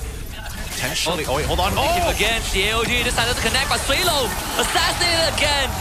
Played by the poke. And to what Team Vamos needs to win this, Yetri can only do so much. Trying to wail away the members of Team Vamos, but has to disengage. Yo, Suelo, man, like, again, it's not super his fault. It's just that Vamos realized like Mel is not the guy that we need right now. He's just a device. I don't know. He's just diversion. Sapa has to use the flicker to get out, but that's what's important in surviving. I mean, Suelo gets to decide. He gets to basically influence where you fight. And without him, there really isn't anything to stop you. And not just that, glowing one. There's a big chunk of damage taken out. A lot of that life bane also removed from the fight. Okay, you know what? At this point, someone needs man-to-man defense on Zekif, because Zekif is the one enabling all of this. Yep, this is 3 times that he is found. He got the flicker out of Suelo earlier, and then also got him killed for the next engage. Man, this... I don't think I've seen a Gatot use a conceal to get into a flank angle. I mean, the last time we saw it was from Witty, but that one didn't end well. I still remember Zekif doing it on Badang, man. That was a sick play, and I think that he still has that, and he's really refined it because he's getting it off pretty consistently. Gatot, Badang. I mean, Badang is understandable, but Gatot is something else. Well, right now we can see that the Lord has been started up. We got to look at ZK's positioning, and look at Nova. I think Nova thinks that the flank is going to come from that angle, but ZK is already showing his face here. It looks like Nova is just going to be clearing the way just to get level 15, but now he's level 15. Is he going to join the fight? Even Suelo is scared to show himself. That's why Hazel has to clear the side pushes. But every time Suelo is on the map, he gets threatened by Zekif. Oh, Gatot is so scary, man. It's going to be a slow burn on the Lord. The good thing is that as long as Suelo gets the free Void Blast, you do kind of shave away the tank HP. So they gotta keep him alive. Yeah, but it's difficult. It's really, really difficult. And I can understand the problem that Vamos has. They've got a slow pushing wave on that top side now that it's been corrected by Nova X Kobar. And now they have to like kind of dance around this Lord, but they don't have enough damage without Natco actively threatening it. And the same can be said about Invictus Gaming, right? Nobody can really rush unless both their damages are there. And now they're doing it. They're gonna go for the rush. Clockwork playing zoning duty, and Vamos, great housekeeping to get the objective. Their Valkyrie sent to the back line. Nako instantly to the back with Winter Crown blazing to win. MLQT wins the nation to get out. And that is what we've been talking about. The box of influence from Suelo. They lose the entry, but a taunt from Hazel keeps them alive. Clockwork to the back as well. Hazel doing his absolute darnest to keep this game going. But Arrow 404 finds the angle that is needed. And there's no more left for IG. Another spectacular collapse from Vamos, and they have gotten this in the bag. Woo! Error 404, that was clean. Waited in the bush until he got in his Hepta C charge, enhance auto, and goes right in for the cash. Game numero uno for Vamos, and that is step 1 out of 4 to Paris. But again, this is not something Vamos can celebrate. Number 1, it's a best of 7. Number 2, they have been reverse sweep before. This is just about IG getting as much information as they can. So, and again, we remember what Sapat said. They gotta pace themselves. They cannot go too much. And I think the game 1, this is the kind of energy that we're feeling, right? Yep. Macro, not too much fighting, just understanding your opponents. And I think both teams, they understand that this is a marathon. This is not a sprint. I think we got to pay close attention to the BPMs at the very least, just to know whether or not their heartbeats are going through the roof, whether they are expending that extra bit of energy. Based on what I've seen so far, it's slightly below their averages with a couple of moments, but man, great game so far. Yeah. Yeah, this is, I think, the first ever best of 7 for Area 404. Right? Correct me if I'm wrong. First time eliminated in the playoffs, that's best of 3. Didn't really play last season. So yeah, I think it's his first best of 7. So it's going to be a true test of this young king. Woo! This young kid is going to have a lot of work up on his hands. And trying to think, now that they kind of got the information that they are looking for as of right now, whether or not IG have something else in store, right? Because again, this is one of the few times we get to see something else in the gold lane. There's some logic behind it. Maybe it wasn't executed well in the mid game, but for the most part, the concepts were correct. Yeah, I feel like it's not really a draft kind of thing. It's just a movement kind of thing. I feel like all the while, Coach Jess, as well as Coach Bam, was looking at the movement and be like, okay, you see this angle, you see this pathing, this is something you have to keep in mind. I think it also came down to not which team made the mistake, but which team made the better play. Yeah. I think Vamos in the last fight, I really thought, Suelo got his RWM off, they should have a chance. But then you have people like Zekif, like Hawkun, like Nako, who are diving in and out of the fight. These hit and runs are actually slowly withering IG down. And honestly, I kind of feel like this is going to be the battle of the roamers here, because again, both are eyeing for that #1 spot. Right now, it's all Humes, but these are the new generation. Now, here's what I have in mind, right? An upcoming match, maybe Nova needs a hero like a Marcel, like a Hilda, something that can man-to-man defense one person. And I think the person will change. It depends on draft. Either Error, either Sepat, either Zekif. I feel like they need a man-to-man defense just to make sure no one gets to jump onto Suelo. And then either Hazel or Yetri has to be that peeler. Okay. I'm starting to see the ideas here. I think maybe at the very beginning there was a lot. It was a lot easier for Nova to do it because he is on this Khalid. But as the game goes by, it definitely got a lot harder to kind of maintain that. And the same can be said for Zekip. So I think here in Game 1, we see a little bit of a reflection of it. I feel like part of the problem that made it hard for him is both Zekip as well as Sepat can cancel out the heal. Yeah. Right? Yeah. So I think you need something that, kind of like a Hilda. Even if you do get CC a bit, it's not that big of a deal. Not until and it's not the end of the world, essentially. Now, let's look at our key players of this game. Of course, Rich Guy going over to Arrow 404. Despite everything that happened in the early game, I would have thought that maybe he started to fall eventually off, but without aggressive movements from IG, he gets an 807. Yeah, it's also easier for the Gatot to stick onto a target than the Khalid, right? In terms of impact. The Khalid, you need that passive, you need your There's a Tornado, but for the Gatot, he just wants you to hit him and he'll hit back twice as hard. I think maybe a nitpicking adjustment I would have asked for is probably Nova's using his ult to really stop the dive, but it is so hard when you're dealing with Winter Crown, PMI. It's a lot of things for Khalid to cover. Pretty dirty mess, but our defeated MVP, of course, going over to Mel QT. I think he played an astonishing game with how much these homing missiles were coming from him from every single angle. And again, this is the thing about a draft with the Brody, right? It's a ticking time bomb, but more on you only have a few minutes until the opponent just has the better field of vision against you, right? You got to destroy those turrets as quickly as possible. This is why Brody is one of those heroes that actually prioritizes the Malefic Gun, because you need penetration. You need to make sure that even if they do build defense items, you can deal with it before it becomes a problem. It's a hero that the game needs to end before the enemy skill. A reverse Layla. It's a reverse Layla. Like, you're only good when you're ahead. If you're even or behind, the game is done. Yep. It's just not enough. I don't know. As much as Brody has like, oh yes, I have some pretty impressive base damage, it just doesn't carry over into the ultra late stages of the game. And then you start to see is, unfortunately for Natko, I feel like he definitely had a rough one this time. Like, how do you get in? Every single time he goes in for at least a blazing duet, gets canceled out within the first 2 seconds. Yeah, but in this game, it kind of feels like he's just fireworks. Yeah. Right? He's there to look at me, make a lot of sparks happen just to get attention, and all of a sudden, like, why is the Gatot next to me? Yep. Right? He's the one that softens you, and then he peppers you. You're low, Error comes in, cleans up. Spits in your face. Yeah. Tenderizes you, really tenderizes you. Makes you nice and soft. Fortunately, that does mean that at least for Invictus Gaming, they're going to need to rethink how exactly they're going to restructure this, because I don't think they did too many mistakes in this game. It's just, man, some of these scenarios are really rough to deal with, and especially when like most of the characters you see are basically at the edges of your screen 90% of the time. By the way, I think actually the way that Zekif is playing is kind of how Yuns played last season. When he got the Gatot, this is kind of like how he plays as well. He flanks from behind, taunts instant AOG. Yeah, I think this last fight was just brilliant from Vamos, right? Instead of funneling through that one lane, they split into a 2-2 formation. Yeah. So wherever Mel go, he's gonna get jumped on. But I think that was a mistake, huh? By? IG, they should have stick to one lane just to like conquer something. Instead, they're like taking bits and pieces here. There's some comps you just gotta commit. Yeah, I think the tough part was Clawkun. Like when you have a Juicin in your backline and you just shine a lantern on you, it's very hard to shake that off. I think this is a very good separation of Vamos' formation, right? Like, the Clawkun alone is making Hazel second guess. Where do I go? And there really is no right answer here. Yeah, he just, again, it's one of those simple mythical rank type deals or analysis of just do more damage. Have something that does more damage, right? Should have killed them faster, you know? Kill them faster. I think, I don't even think that even if he had carry, this would have been still a pretty difficult game, because no matter what, you just get outranged in a lot of scenarios.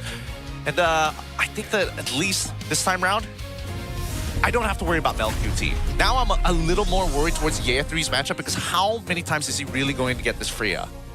That, and honestly, like, I think his performance has been dipping quite a bit because at least yesterday we can say SRG keeps on ganking his lane. In this game, sure, maybe some ganks happened there, but it didn't shut him down. It shouldn't shut him down, right? So, yeah, I don't know. Yechi also needs to step up because this is the Paris, man. You got to be perfect. There's no interaction. There's not much interaction in that lane, right? Like, Paquito generally ignores you. Like, you want to trade with him, sure, he would just clear the wave, bugger off. So, he gets this neutral lane, but I want to see more, I agree. All right, let's have a quick look. The fight for MSC is still here. Now, of course, we have a couple who is already qualified. Of course, it's TLPH, Team Falcons, Pro Esports, Yangon Galacticos, Slango Red Giants, GK Esports, Guangzhou Gaming, and of course, True Rippers, all the way from the MLMs. And of course, there are still ongoing ones like MPL ID, MPL SG, which is happening right now, MTC, which is also happening at the same time, and MCC. So a lot of big names out there. Yeah, again, the fight for EWC here is going to be intense. And I don't know, this does feel like going back to 2024. I wonder what kind of meta shift will happen, because I remember some things happening in the advanced server. I just hope, as much as I like Hazel on that red ring just now, we don't see too much tank jungles during EWC, but you know, that's a problem during that time. Yeah, that's a problem. And maybe less Harif. I don't know about that one. I think I want less Harif and less tank jungle, and then it's good. I don't mind more fighter jungle. No Harif, good for me. I just don't want to see Harif. Really? Harif is just the only problem that you have? I think it just makes it not fun. I don't know. Because it feels real fun when you're playing on the Infinix GT50 Pro, my guy. Powered by the HydroFlow liquid cooling. No lag, just smooth gameplay, especially when you're dashing around infinitely in your Zaman Force at 144 FPS with pressure-sensitive GT triggers, which I've accustomed to putting my Zaman Force on one and the Chrono Dash on the other. Why? Because I can. Tweet. I want to see Martis. Dude, that's so disgusting. But, you know. That would be disgusting, but we're going to be throwing it over to Poji first. Poji, what are you up to? What's going on your side? Terima kasih rakan kasta anda kembali bersama saya Poji untuk satu remix call dengan Avatar Legend of Repo. Hello Repo, apa khabar? Khabar baik. So, Ripo. So, kenapa tak 100% rambutnya tu gone?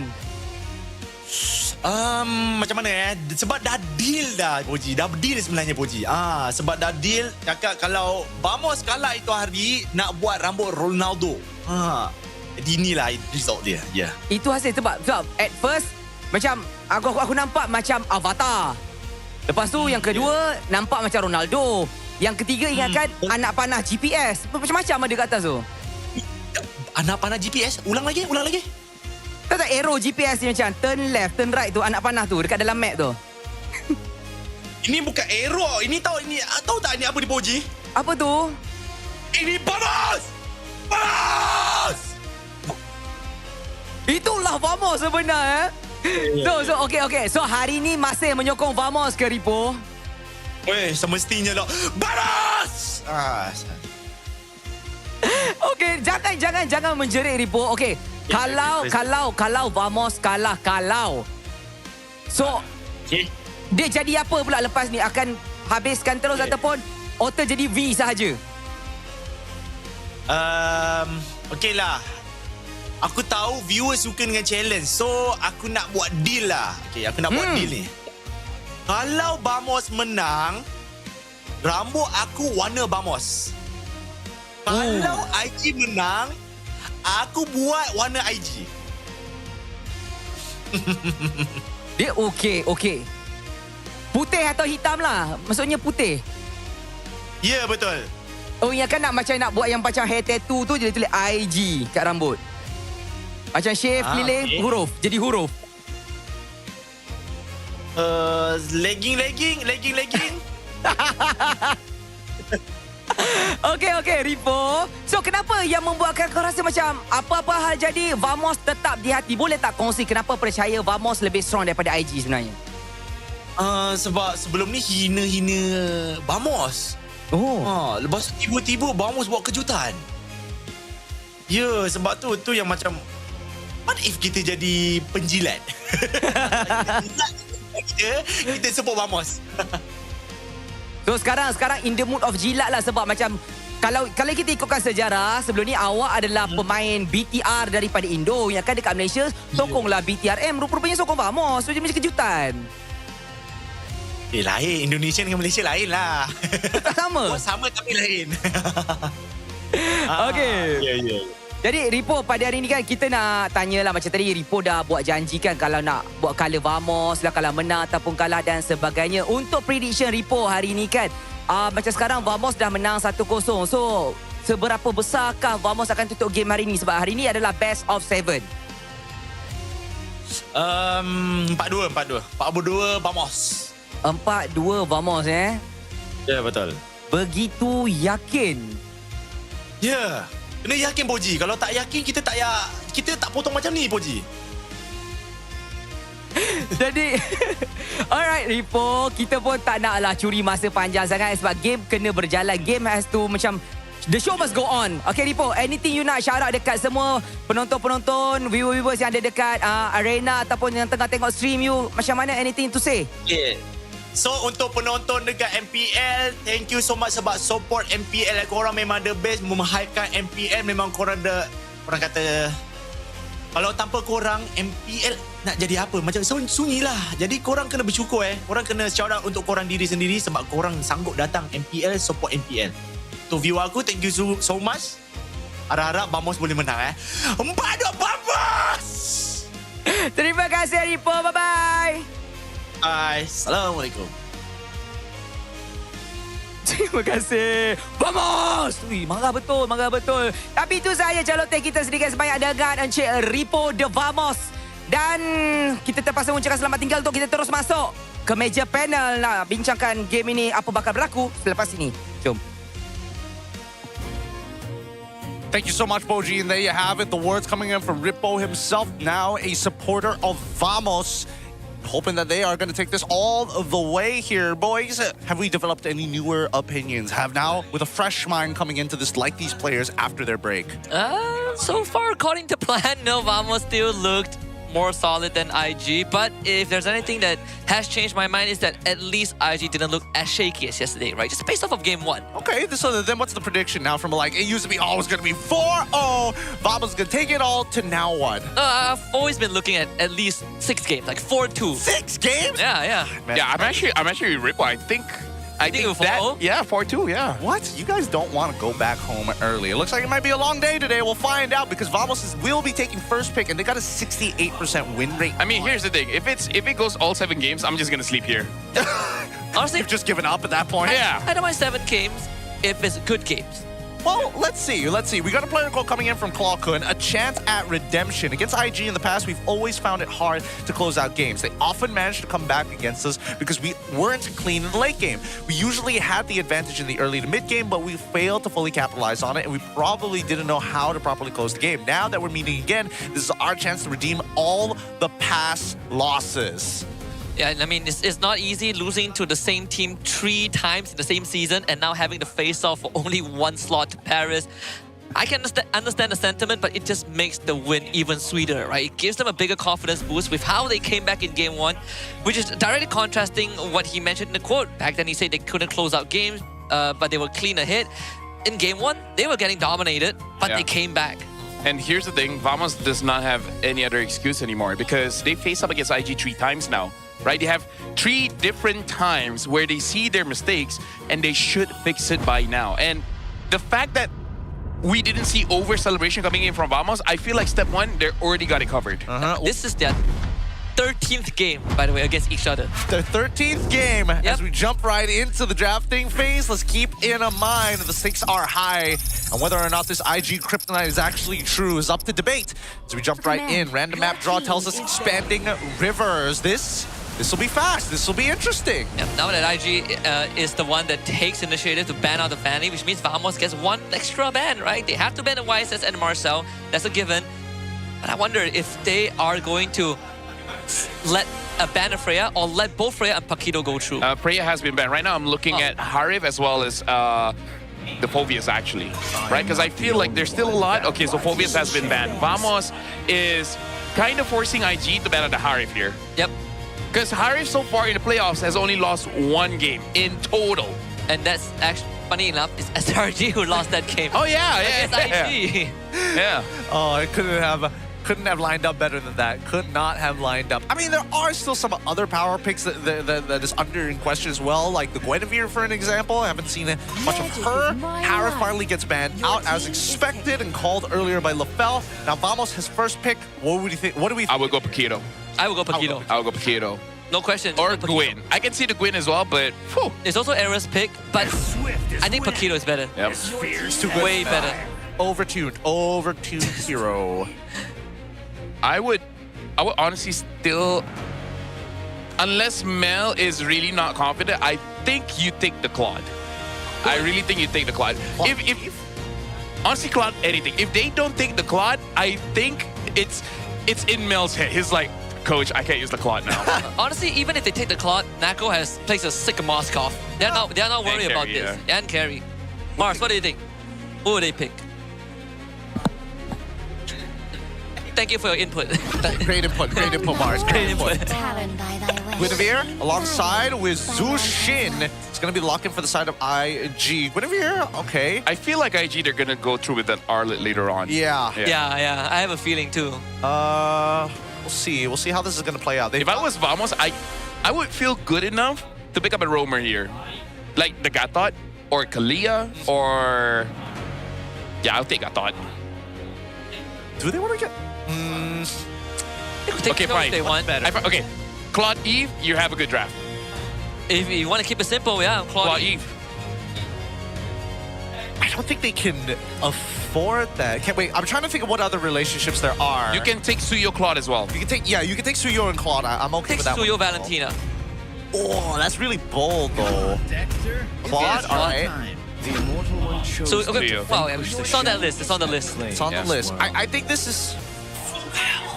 I wouldn't say the most flexible because you've already kind of shown what the lanes are going to do, but I think the early game damage is there now. I want to see how IG wants to kind of compensate for it. Because right now, this is a draft, again, that any marksman is going to have a hard time. You're going up against a CEO, a Paquito, as well as a Claude. There's really not enough room for you to run away. So I'm thinking something like the carry, where you just kill them first. Yeah. It's a very straightforward dive comp with multiple ways of entry and exit. And you know what? Take the either the Gatot or the Kalia or whatever roam, because I don't think IG can afford getting their roamer get destroyed with the drafts. So you want to take the Cho here or Atlas? Oh, actually, Atlas. Let them come. Benedetta. Oh, showing it quite early. Okay. So I was about to bring up the point where we have seen like most XP laners, they either play damage fighters like Kido, Teresa, Yuzong, Lapu, or they have some sort of setup in the pocket, right? Like Lynch can play both Lapu and Arlet, but I haven't really seen that out from Yetri. Aside from the Benedetta, not really much Arlet, not really much Sandbag. It feels like he is sort of in limbo. I don't know. It's truly up to him. I'm pretty sure that the coaches are giving him options of what to pick, and he basically chooses what he's most comfortable with. Most of the drafting is generally looks like that for a lot of teams, and I can only assume the same. But at the end of the day, it's just how much impact he brings, right? As much as Benedetta, it's a sort of I would say it's a little bit more favored to Paquito because it's a lot easier to execute. It really depends on that eye for an eye later on, but for the most part, should be able to leave the lane about the same time. I feel Vamos should ban out the Hilda, because I feel like if IG get the Hilda, they can actually deal with everyone from Vamos here. I agree. Kalea is also something that was mentioned. Pick off heroes to Kalea/Show. I think Hilda is good as well, but they also have the Khalid in the back pocket, right? Nova had a decent Khalid game in game 1. What does that leave us with? I don't know. I feel like Khalid is slightly risky against a Paquito. That's the only thing. Like, you can't properly front line. And with the draft that IG has, when they have a Guinevere, you would prefer someone to check the bush and not the Guinevere, right? I think keep it honest, right? You could just go high loss in those cases if you're looking for someone who actually just needs the front line and you get the access to revitalize as well. Or Gatot. Gatot's also good if you want to make it less interactive. But then again, Vamos hasn't really shown what exactly they intend to do with their mid-duo. And I think that's what they're holding off at the very end for. And then banning out the Atlas also opens up that option, right? You don't have anyone to really not just track you down, but consistently disrupt you and your lane partner. So now I feel like Betting on the Gatot would be okay for Vamos here, or picks like the Hilda, like the Cho. I don't see a... If you want to bet a marksman, probably just Dia Moskov. That's the only one that I feel like will do well against Vamos Comp. Yeah. So make sure you can kite, make sure you can displace. Because they already have Benedetta that can play long lane. Moskov makes it twice as hard. See how they want to do this. I think that Vamos should really go for the ban. Honestly, would I prefer Moskov ban here over Cho if I knew what the ideals were? They get ban out respect. Khalid. Give respect to Nova. But then that does open up Cho and Gatot, like either or, unless this is a Gwyn room. I've thought about it as well, because Hazel has used the Gwyn 2 or 3 times, and I think he only won once. What if it's a Hayabusa jungle, right? They could still keep his hero for last to see if Vamos' lineup is manageable. If that's the case, you pick up the Moskov now, Yep. and then you let Vamos dwell on it. Yeah, I'm thinking of that as well. You keep Hazel's pick for last. At least if the lineup is soft enough for Vamos' side, Hayabusa might do well against them. All right, let's find out here. Let's find out. Well, he decides to go for the Gatot. And Vamos now needs to make some choices. I think the Gatot is just 100% not to give it over. Not give it over to Vamos. Because it's, I don't know. Personally, for me, Gwyn, Rome, I think it's only Yumes. Only Yumes made it really work. Everyone else doesn't look all that great. And I mean, like, come on. I think Yumes is the only real jungle Roam hybrid. Because he started off as a jungler and then became a Roam. Yeah, and a lot of heroes now flexing to both roles. Yeah. Both are great. Both are great. Matter of fact, need to see this full lineup from Vamos. I would go for Lilia Cho. Lilia Cho? If not Cho. I still think Valentina is not bad. Yeah. Oh yeah, Glue. Glue is so forgettable for some reason. He is. He really is. But also pretty good in this particular situation, right? At least now they've got some decent ways to actually chase down their opponents and kind of like try to buy that one frame of CC to get everybody out of there and mitigate the damage from IG. I think this Glue is trying to make IG confused. Do you want the Moscow or do you want to carry? Right? Are you scared of the Glue or not? Yeah. Personally, I would be.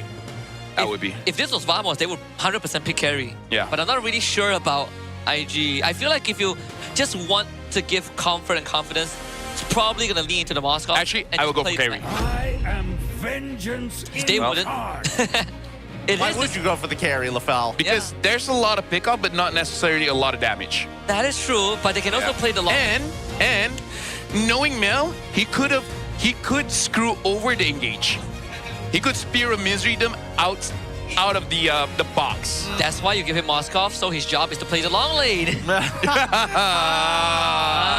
Send him far and out. Yeah. No matter what, it's always the right direction. It is like facts. You screw up one time, you're playing the long lane. I don't want you. Hazel's just screaming at him. I don't want you near my turn. All right. With that being said, let's look at our versus screen here and really summarize the entire thing. Team fight composition, but really great engage tactics from the side of Invictus. They have good ways and potential snowball compared to Vamos. They're the ones who have to play slightly differently and play off of their big advantages. Right. Ladies and gentlemen, the lower bracket finals continues here. Invictus Gaming against Team Vamos in game number 2. This time Vamos finds himself on the blue side with IG on the red. And then Yetri Benedetta that took a game off of SRG yesterday is now in that XP lane. Yeah, Yetri's papping is just to make sure that the proxy is not going to happen. For now, we're looking at mid here. Suelo is doing quite a good job against Klakun as well as Zkip, but looks like they're all just trading HP. And honestly, it's not the greatest trade in the world, especially since Z can basically fight forever. Oh no! Oh, actually got his flick out. I think he was so scared that Hazel's going to jump. Yeah. Yep. And with Yetri around, he has to petrify too. So this is not going to be an easy contest. The little one still goes over the arrow 404, and Yetri should be able to get out of this. Yeah. But still a good info, knowing that the Petrify has been used onto arrow 404, maybe making it so that Spec can go just a little bit more aggressive than he was planning to. Yeah, no, I think that no matter what, Sapat was always going to be aggressive in these parts, with or without the Petrify, unless he's below 50. But man, they are suffering. Zkip playing a more controlled game, really putting the hurt onto Nova. Yeah, looking at the Master Assassin as well onto Mel. I think really is like, okay, just in case, long lane. You can win a 1v1, right? Just in case. Just in case, long lane. No pressure, it's just one other guy. Yep. I might not have Brody to hard win the lane, but I have Master Assassin. Yeah. Extra numbers. I don't know. We'll see. We'll see whether or not it's going to cost him later down the line or not. Looks like, at least for Nako, he's going to be trying to sustain as hard as he possibly can. Now, actually, now that I think about it, like, yes, Master Assassin in case you want to split, but I think maybe it would have been better if Mel actually took something defensive for his second slot. I mean, if you want to split Weapon Master, it's not a bad idea. They do get the knockoff though. The combo is going to be perfectly executed, and that's first blood for Hazel.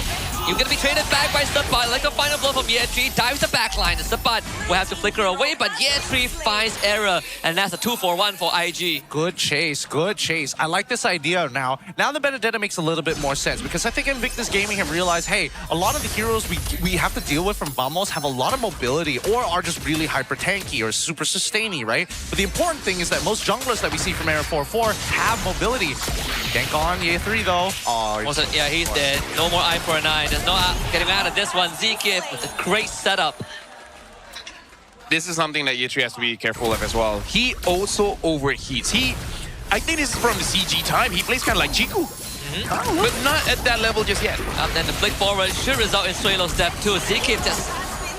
What a menace on the glue he is. They are going to make an attempt in the bottom lane and to get Nako's Purify out. That was looking real good. I'm not going to lie, I blinked and I thought I was watching Rossi for a second there, and I saw it was Zkif. Nasty stuff, really good stuff. Yeah, again, like amazing roamer, and it's just going to get worse. Oh, I'm not really sure if you can do much about this. Yep, that's the retry steal. Suelo even ults for this, so... A little blunder there from IG, and Sapai will cash in on some extra gold. Unlucky. Very, very unlucky there. But Ye3 can't really make the commitment. He didn't have the Petrify at the time, and now that he has his ult, at the very least, he's looking to make some kind of impact later down the line. Yeah, right now for Invictus, it's really on Hazel to kind of disrupt ZK, because unless the jump gets onto the glue, they're not going to be able to kill him, because throughout this playoff, that's the only way the glue looks vulnerable. You get kicked, you get knocked up. Some kind of chain CC is good enough. So, yeah, I guess it's between Hazel and Suelo, but more on Hazel. Oh, still didn't get it. I think, unfortunately, I think it's got to be somebody else. And I can't see another person who can willy-nilly just get their ult down for free. Oh, they're going to make an attempt with a full combo, but that's going to be Purify out. Stolen Crimson Beacon to get out of the fight. Yeah.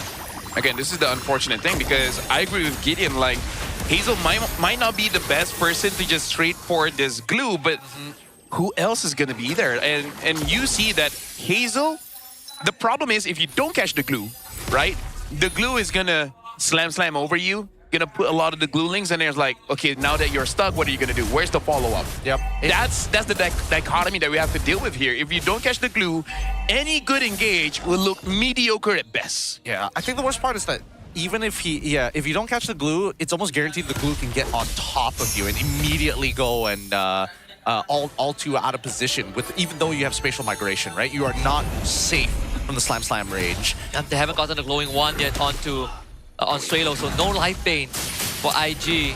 It's not going to be an easy fight. They need a full combo, but even then requires some serious commitment, and Zkif has no problem doing so. Suelo already out of the fight, and without him, it's not going to be anything that they can do. Maybe they can turn on the Zkif and finish him off with a Violent Requiem, and they finally do so, but Era 4-4 in the back with some low health members. That slowly goes absolutely wide, and IG will find two. Yeah, and again, that's where we see that it can work out for Invictus if they catch the glue first, but I think that was just all planned, you know? Zika's like, I die. It's okay. We're just going to make sure that this turtle is 100% secured. And honestly, not the worst trade in the world, other than the fact that Era 4-4 died, but not much of a conversion we are seeing from Invictus. We still see that Team Pablo is the majority of the lead. I mean, it's free. Not what, again? Yeah. I mean, like, this is why I say, I think he just has the Chico guy's mentality. The moment I feel like I can kill you, I just can't outplay everything. But more so, there was clear vision of Clockwork. I know. Again, Chico mentality, they were on the same team. Chico was his boss. Think about all the brainwashing that must have been done for 3 months. You're the best EXP. Like, you just put him in a chair with zip ties, and Chico's just like, can you win a 1v3? Can you win a 1v3? Yes, sir! So this is what happens when Coach Bam's speech backfires, you know? You can do great things. And that one might not be great enough. MLBB with the reposition. And that is sufficient to keep alive. Suelo comes in, and that is going to be the perfect follow-up. Set up by Suelo, follow-up by Hazel. Zkim goes down, Cloud in the mix, and Nako comes in swinging. But the damage is going to be there to force Nako back. They lose Hazel in the process. 1-4-1 in the top lane. But Yetri, here he comes again. There's no way in though. Stolen Electro final blow. Yetri, where's the way out? Tries to outplay this, but once more slain. Remember the programming. 1v3. Can you win it out? You can do great things. It's the sleeper agent mentality, but now it's not over yet. They get the Paquito, they're gonna get one. Oh, good dodge, but error is in. Mel will survive, but maybe not Suelo. And unfortunately, Nova misses the mark with that out. So again, Invictus, just make sure you get Zkim out of the pool, and then everything else will just fall on you. But Yetri again, like, what do you say about that? You know, he has the right mindset, but maybe hold back just a little bit. He's not thinking about conditions, and I think that's the main issue, right? Well, let's quickly look at He needs to be less confident. It happened 3 times, but it's weird it happened 2 extra times, and I would have liked. Look, it has happened too many times. Even in yesterday's game, some of those ganks were like fairly obvious if you're just, you know, looking at the map, or at the bare minimum, just keeping track of the enemy jungler, right? I think that's the big issue, is that Yetri is not considering some of these extra factors. He's expecting a standard game, and Vamos don't play like that. Vamos love these odds. Nova missing the taunt. That will be little for IG. We're looking at a almost 4,000 goal lead for Vamos, with the Lord more than a minute spawning on the top side. Map control. You would think that by now IG have some side lane control with the Ben and Moskov, but that's not the case. They do jump Zkim, but no follow-up is used, and Hazel forced to ult in that position. He will be cut down. They do bring the bot back, and MLBB is out of the fight, unfortunately, and that gives Error the room to make plays. Zkim gets carried over by the AOG, but Error is in, and he finds 3. Now really taking this lead to another level here. Air 4-4, despite the 2 deaths, able to clean it up with Skypiercer stacks. What he lost, now reclaimed very quickly. What are you doing? All right. What? What are you doing? Okay, you know what? What if the coach is talking behind the scenes? They're like, how good are you in EXP, Darmu? Not even gorgeous? Oh, yeah, I forgot about gorgeous. Not even considering gorgeous now? I forgot about it. Actually, you know what? Sitting in the crowd is just like that. Actually, you know what? Maybe it's better put in Gorgeous. At least he plays the tank so that Hazel can play the assassin. At least he can pick Gatot and go Yes! Yes! Good lord, that's 4 times, by the way. I can't. Look, again, We're done with Mel, now we got Yetri. Dude, CG reprogramming is absolutely real. Yep. It's a conspiracy in the works, but at this point, the proof is there before the question has been asked. Just say the key phrase, and the sleeper agent activates. Yep. Maybe the key phrase is that you can do it. It's like, you can do it. Coach is telling you, you can do it. It's like, I can do it. Oh, good lord. Clear the wave. After this, I'm gonna call it. He's gonna try to steal the Lord. He's gonna. I think he will. Honestly, that's a lot more plausible. Yeah. At least it amounts to some possibility. Yeah. The past 4 deaths, nothing. All right. Let's find out right now. Because he's got Petrify, he's got us all, but Nako is the one poking him out, and he's already used BMI. Can he do it? Oh. They find a knockout on the Subbat. That is going to be a good angle in for the punish. Subbat goes down, but there's no Electro final blow, so easy Lord for Arrow 404. The rest of ENG looks to walk away. Clarko is getting stalled out, but Nako separates the battle line, and Nova gets out of there. Yetri dies, but for a purpose. MLBB will now get some damage done in the bot lane. Yep. He's gonna get a free T2 on the bottom side. The Lord still fell into the hands of a team of... MLBB. Unfortunate. Okay, that was just unfortunate, okay? He tried to recall, but the thing is, he had flicker and he had time. He could have just walk, dash, and then if someone gets close, you know, flicker away, but... You know, he forgot what map it was. No, it's... There's no way he's gonna get to me before I... Oh yeah, it's expanding river. Yeah, it's that river. You follow the stream and suddenly speeds up the rotation. And now Synchronized waves in tree lane. Ooh, yeah, tree. Okay, he survives this time. He needs to breathe. He needs to breathe. Like, his heart rate is slowly climbing up now to 90. He's got to figure something out. They got to talk to each other. Yep. And there's some pressure, but the dive from Vamos, this is what they're good at. Hazel is gone, Melkity is dead, and Vamos are looking for the second step to Paris. They're a 4-4, just doesn't make it close. 3 dead on IG's side. Okay, you know what? Invictus, they're the reverse Team Ray. They are the reverse Team Ray. They have a pretty good mid trio. Look, if they are the Kryptonite, if they drop this game and reverse sweep after, I don't know what to tell you, because they're going for the end now from Vamos' side. If they do that, they will be the true Kryptonite. Hazel is going to be back right now, but there's some many ways to deal with. And there goes Nova. He's dead. Melkity, SOD. Got to deal with the wave first, but the rest of Vamos focuses on what's important, and Vamos are now halfway there. Dang. What a way to drop a game here, but at least for Vamos' side, they'll take these wins. I'll take these wins. Path of least resistance, you know what I mean? Yeah. You look at Mel's face, even he's like, oh, bro, like that didn't feel good for me. It's like, bro, come on. I got 2 good games. Maybe 1 bad death. 1 bad death. It's snowballed, dude. It's snowballed very out of control there. They need a reset. They have to reset for the side of IG. Yes, they need to reset. And I think you said it correctly. The path of least resistance. Get an assassin on Diesel. You know what? Stop this nonsense. You know what? Yetri, you know what? You're gonna use a hero that has a lot of HP and that's it. And then Mel, you can push towers. Let Hazel get a Savage and then you're good. Because if you look at yesterday, the games that, even when they lost to SRG, but games that they were ahead, they were able to fight back, Hazel was on Assassin. Yeah. Hayabusa, I don't know, give it a Nola, give it a Suyo, give him whatever that allows him to deal damage. LQT has already fixed those bad habits from yesterday. The win condition was on Hazel and Suelo, but we haven't seen that just yet. I think Tank Jungle is good to practice, but once you secure Paris. Yeah. Right? Go to the off-season, then keep on doing it until you get it. Yeah, we're trying to put tape on an engine, a leaking engine here. It is a tough situation to be in, especially when Arrow 4-4, despite still feeling under the weather, is killing it with his Suyo. Man, every time he's got Sky Piercer, he just gets max value. Killing 2 times, doesn't matter. He just recovers, gets the Sky Piercer, gets 8 kills in a row. Dude, when he's on the CEO, it reminds me of the first time Lancelot was, releasing to the game, where his second skill basically does 80% of your HP. Yep. Yeah.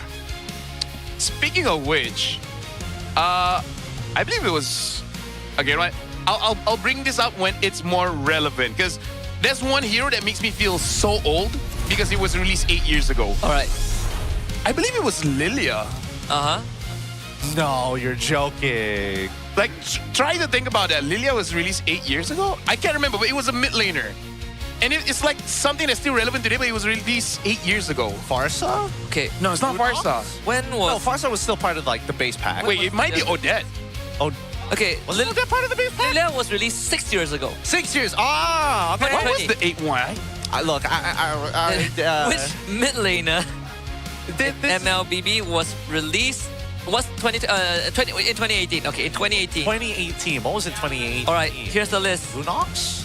Get ready. Even... Lunox, Harry doesn't count, Valir. Lunox and Valir. Lunox and Valir. It might be Lunox then. Was that 8 years ago? 2018. It is 8 years ago. That's wild. That's like a year before... So yeah, before I graduated school. Yeah. After. Yeah, because I was doing the mental math. I was like, wait, hold on. What? After I graduated high school, after. I feel so old. Hey, time only moves forward, unfortunately. And Vamos, they might be that next generation that everyone's going to keep their eyes upon. Fortunately for IG, the polish, they're losing that polish. Yeah, they're forcing things out. They're tilted too early. Like, you don't see it with the hardest, but it's like, the way that they play, if I switch tilted with desperate, I feel like that's the call because you see Hazel trying to make a desperate catch and ends up, not working out. Yetri tries to outplay a desperate kind of play. It didn't work out. I think you guys got to help me out. I cannot see this. Don't worry. I think a lot of it has to do with tilt, right? Because just look at the pathing that we see here from Aero 404 side. When he decides to find those two hero kills that he gets pretty early on in the game, and this is from 0 seconds all the way to 8 minutes. A large part of it is on his side of the map, making sure that he is heading towards the EXP. You're finding those opportunities to get those ganks in, and it happens a little too consistently. Not to mention that at the very least, having assistance from, well, I wouldn't even just say your mid-trio. Just support alone, that early game damage makes all the difference for junglers. Hey, don't forget about the glue, man. Yeah, like, that guy is a menace. He is a problem. He is a problem. Very frustrating to deal with. This is probably like the only good play, I guess, from the Benedetta this game, where he locks onto Area 4-4, gets the job done, but after that, it's just... This one is like, okay, happened once, whoopsie, my bad. Yep. And then he does it again, and again, and again. Yeah. Again, yesterday there was an excuse, today there's no excuse. Yep. Like yesterday, the death came to you, now you're just going to the death. Yeah, it's unfortunate for him, but hey, there's still time to recover. It's a best of 7 for a reason. It's a marathon, so we need to see that mental reset because I feel like it's not even desperate. They were playing really tilted. Yeah, 3 especially, right? And even for Hazel, sometimes like forcing some of those plays, I'm not sure was the right call, even if you do have Winter Crown, but I don't know, that's just me.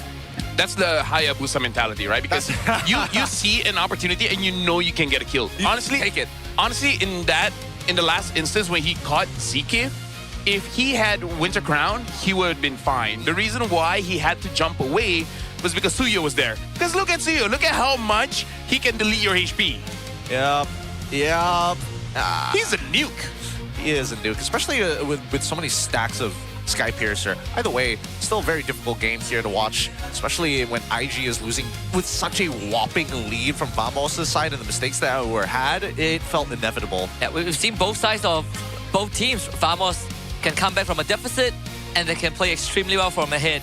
I feel like the problem with high-stakes games, like yesterday against SRG and today against Vamos, is that you don't need an analyst to tell you where it went wrong, right? Because if it's plainly obvious, it kind of hurts to talk about it. Just a little bit. Just a wee bit. You know, like, not the biggest deal in the world. It's like right in front of our eyes, like someone is clearly throwing the game. Yeah, and this is the POV coming in from Air 404 in that sequence. Like, he's not, this one especially, 1, 2, dead, gone. 2 buttons. Hey, never doubt the Uchiyas. They just figure it out. They just figure it out a lot. And I do hope that they... The fact that Yetri tried and then he wasn't even close. Yeah. It's not even near. Not even near on that one. Oh, God. Hopefully, the amnesia meta comes into play here. Short-term memory. Forget about that. Maybe that's why he keeps diving. It's like, guys, forgetting, what happened? It's like, what do you mean I died? What do you mean I died? Huh? Yetri. It's like, look at your KDA. It was something else. KDA doesn't matter. It's about what matters is heart. Coach Ban cracking his knuckles. I'm going to give you a lobotomy. It's going to be... I think there's definitely a conversation that needs to be had. Hopefully, the IG definitely need to mentally reset. But let's say we're on the opposite side, right? We're Jesven. We're Coach Bam. We're the secret shadow council that helps them with the draft. Where do we attack them? Yo, Hazel Hayabusa. And then that's step 1. All the other steps will fall in place. Really? That's all we need? I think just dial it back to what made them good in the earlier state. Just Hazel Esports. Just Hazel it up, man. All right, we'll find out. Hazel it up. Hazel it up, and maybe he gets to be cultured by Todak, because we also have the Todak X MPL collaboration merchandise. So come visit the Todak booth at the MPL MY Arena for more merchandise and, of course, more details. Don't forget, use Todak X MPL if you want to buy anything. Use that code. Yeah. Discounts. All right. Because if I was Coach Jazz, I'm like, okay, it's between Phobius, Terizla, and what other tanky EXP that I'm not Alice, Arlet, Uranus. Yeah, exactly. Those those heroes. Yeah, half of those heroes you don't see at the MAL MY Season 5 playoffs, which will take place in the 11th to 13th of June at U Plaza South MSU Campus Shah Alam. So come and show your support and encouragement for the Academy League players as they battle it out on the playoff stage. Don't forget that to follow the official MALMY social media for updates on the match schedules, event timings, and of course, all the information has been on social media. Go check it out there. Sunfrost is going to be there. Oh, he is. Fun. Yeah. Hopefully he wins. He has had a very eventful season with MPL and MAL. Yes. Extremely. We always support our boys, but for the upcoming game, it's going to be a little tougher to get behind what IG is trying to do, especially with the way that they are playing. But recovery is going to be key in those moments, right? I think this is where we see IG be put in the forge of fire, put in the kiln. It's hot. It's either they break and split or they get stronger. With that being said, we're going to be turning it over to our host, Rose, alongside with Fuji. What are you guys up to? What's going on? What's happening on your side? Hello guys, selamat kembali ke Game Break interview bersama dengan Rose, Puji, and of course tetamu special kita hari ini. Kita ada Ombong, Fix dan juga Solas. Wah. Okay, Ombong. Soalan yang pertama. Minta maaf cakap lah sebab Flash tak berjaya pergi jauh, kalah awal kan. Okey dah Puji. Okay. Tadi untuk hari ni, Ombong sokong siapa? Disebabkan Flash tak lepas playoff, hari ni semua vamos kan? Semua vamos Saya berhaluan kiri, saya pilih Invictus Gaming. Yeah. Wow. Sokong IG. Adakah itu tanda-tanda IG akan balik awal? Oh my god, Rose. Sorry. No, tak personal tapi itulah. Tadi, sabar. Roasting. Roasting. Okay, Rose Puji, tadi tak silap aku masa kita watch party kau vamos tu. Kau jangan kantoi. Kenapa Oh, sebab crowd dekat luar tu vamos. Okay, Dia ikut situasi. So kita pun ada Fix dan juga Solos dekat sini. Tapi kalau kita berbandinglah dengan musim-musim sebelum ni, apa yang Fix dan juga Solos rasa tentang era baru kita ni? Era baru aku dulu Okay, kalau aku yang kita dah masuk partnership kan, betul tak? Okay, nampak player pun dah makin improve. And kita nampak muka-muka baru, bukan dah muka sama je kan. Contohnya macam siapa, macam Hazel. Tak tahu aku memang respect kat dia sebab dia improve lah. Makin lama makin improve. Dia most improved player kan season ni? Belum lagi, tapi Rising Star. Oh, Rising Star improve lah tu kan? Tak, dia tengah macam naik. Rising Star, okay. Tengah rise. So, aku happy lah tengok season ni. Makin banyak improvement season ni. Yes. Solos pula? Lebih kurang macam dia juga. So, makin improve. Dalam masa sama, dia mungkin akan lagi berkembang lagi akan datang. Di mana sebab sekarang ni tim-tim luar dah masuk kan. So, dia lebih ke arah macam benda ni nampak lagi proven, nampak lagi legit. So, banyak lagi investor luar akan masuk ke franchise dan sebagainya. So, dia akan membuka banyak mata lagi dari segi ibu bapa, remaja dan sebagainya. So, diorang lebih tahu macam mana nak ke depan, diorang tahu nak buat apa. Sebab kalau sebelum ni diorang mungkin tak tahu kan. Tapi bila dah masuk fasa ke franchise, orang investor pun lagi nampak yakin yang MLBB ni boleh go big. So dia just bermain dengan waktu je lah nanti. Weh, Solos tengah cakap pasal investor. Duit masuk. Tapi nak tanya, kalau Ombong ke IG vamos dengan Fix, belah mana pula? Aku Vamos. Vamos. Memang kau kecil-kecil. Kenapa kecil tadi? Tak bawa tanya tadi kan? Tak terkejut pun. Vamos juga. Vamos. Oh, kita tak kawan dengan orang. Soalan je kau buat haluan kiri ke, Bong? Kita Sabar. Bila dia cakap dia adalah Vamos dekat situ kan, dia kena buktikan dengan cantik-cantik dia macam halau Vamos 1, 2, 3, 1, 2, 3 bosan. Semua orang dekat dalam dewan dekat rumah tak pernah dengar canting IG. Okey, ni menarik. Rose pun tak pernah dengar. Kita akan buat. Okey. Jadi korang pergi sana, kita pergi sini. Tak apa. Kita guna satu. Okey, gamenya simple. Ombong akan lead korang untuk canting IG. Okey, this is it. Ombong, buktikan IG ada canting. Okay guys, cantingnya simple. Mungkin aku cakap let's go, kamu cakap IG. Let's go IG. Gitu. Okay kah? Okay kah Puji? Boleh. Simple. Kasih bising. Sekejap. Sebab kita tahu benda ni first time. Okay. Cuba rehearsal. Okay, rehearsal. Let's go. Itu dong. Itu loh guys. Alright. Yang betul. Real lah. Satu. Let's go. Yeah.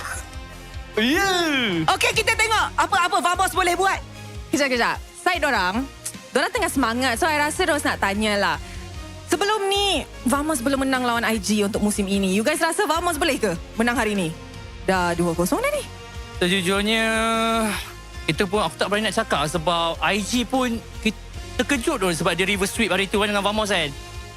So aku rasa Vamos inilah waktunya kau nak prove yang kau boleh kalahkan IG. Serius. Los? Boleh? Boleh je. Sebab itu hari diorang lebih ke arah terkejut kan. Sebab Terkejut? Dia kalah. Dah dua lah. Tiba-tiba kena kalah sekali. Saya terkejut. Itu yang Boci sampai demam tu. Tapi kalau hari ni mungkin dah kurang sikit. So terkejut tu dah rasa dia dah adapt lah. So kalau kata kena satu sekali pun takkan lah sweep rasanya. Takkan lah. So I rasa yang akan buat kita terkejut adalah Chan Vamos sebab fix yang akan lead. Betul? Boleh. Alright, so jap. Chan mana yang you nak buat? Okay. Aku cakap Hala, korang cakap Vamos, okay? Alright. Yeah. Bangat Hala!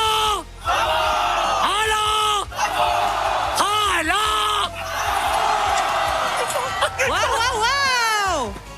Cerita dia sekarang, diorang dah praktis banyak season. Invictus Gaming baru season ni. Tunggu next season. Ombong akan tulis skrip lain-lain lagi, betul? Betul, tapi season depan aku flash. Sorry ya. Sementara. Sampai playoff. Ya, sampai playoff. Ya. Di rumah singgah. Ya, rumah singgah. Maksudnya dia cakap next season Flash tak lepas playoff juga. Oh, janganlah. Dia yang cakap. Thank you guys. Thank you so much. Thank you. Hopefully you guys enjoy Nobody kat luar dan juga vibes kali ini. So Poji, mari Tanpa kita membuang masa, kita terus nak masuk ke meja panel semula. Nak tengok sama ada IG mampu bangkit kembali untuk game ni. Jom masuk.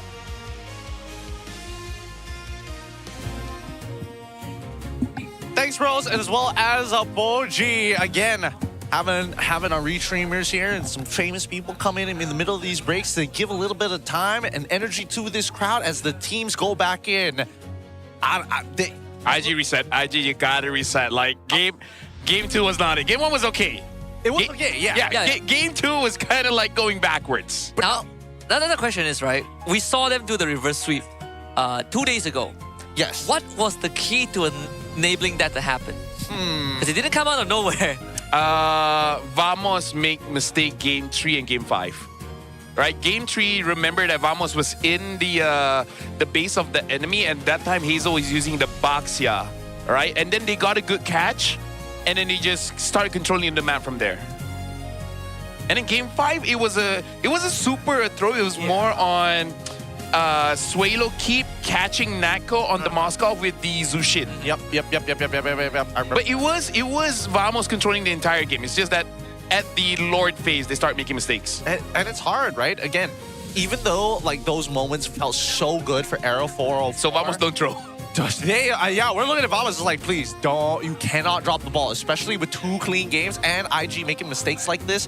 I feel like right now, Arrow 404, he's playing in a pretty good form right now, enough to take on Hazel here while he is still off of his main junglers. Yeah, I think in overall, like with their tenure in MPL MY, Hazel statistically has made it further than Arrow 404 in both his seasons, right? But this is the first time, this is the furthest both of them has actually made it to, because Hazel finished 4th last season, but only one of them can go Paris. And I gotta say, Arrow 404 is starting to have his numbers, and it's not even Hazel's fault. Yep.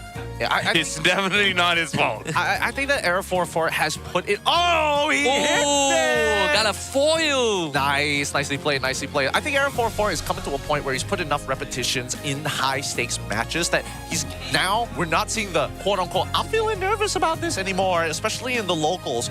What makes me concerned about is that if he gets a ticket to Paris, I think he might just he just has to get sick. He just has to he's like, I'm more sick than nervous. All right, let's look at the player code coming in from Hazel. One more step to the grand finals. In our match against SRG yesterday, we were able to take the lead. The difference was that They capitalized on our mistakes at the same time. ML. We got a little too hyped and lost our focus, which ultimately cost us the match. I still believe our chances of winning the championship this season are very high. I don't want to let that opportunity slip away. But first, Vamos, I'm sure we'll beat them for the 4th time in a row. Imagine how he's supposed to be feeling. It's like, yesterday, Mel didn't do well, give him a pack talk.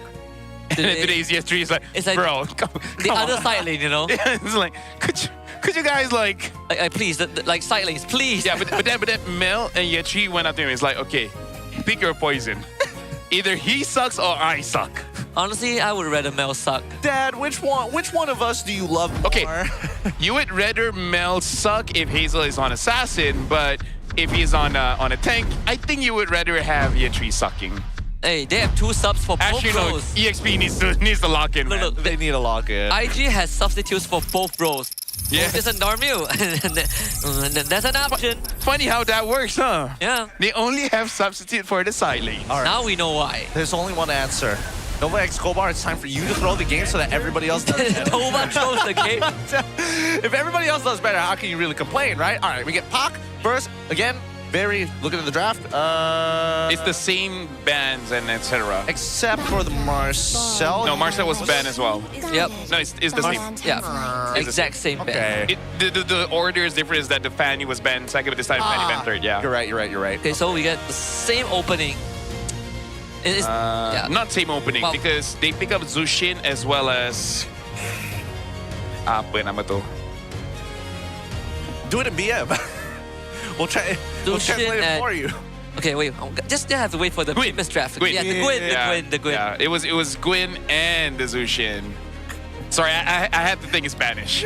Yeah, the thing is Spanish. It's funny how that works though. It's clear. It was clear that he was not thinking in English at that point in time. I could see it in his face. I think Glue is still a solid pick here. Very good pick.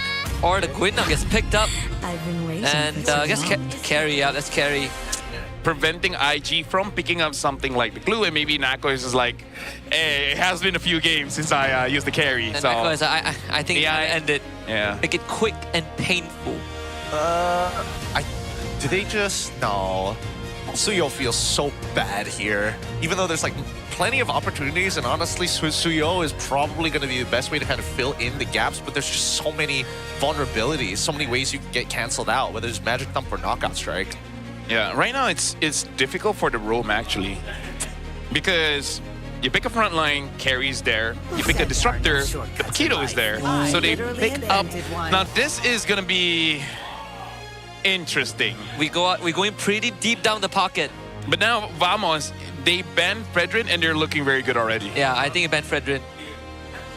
If Baxia isn't too bad, but Fredrin comes first. Yep. Has to come first. We'll see whether or not this might be an Arlet setup here for the side of IG as well. I almost don't want that to happen. Yeah, but I think it all depends on the Fredrin. If Fredrin is available, then yes, it is a possibility. If not, don't have to think about it. There's still mid heroes that can deal with like the shortcut. Hasn't been shown by Vamos before, but teams like SRG and CG at some point in time has heroes like Odette, even though he's not meta right now. What about Valir?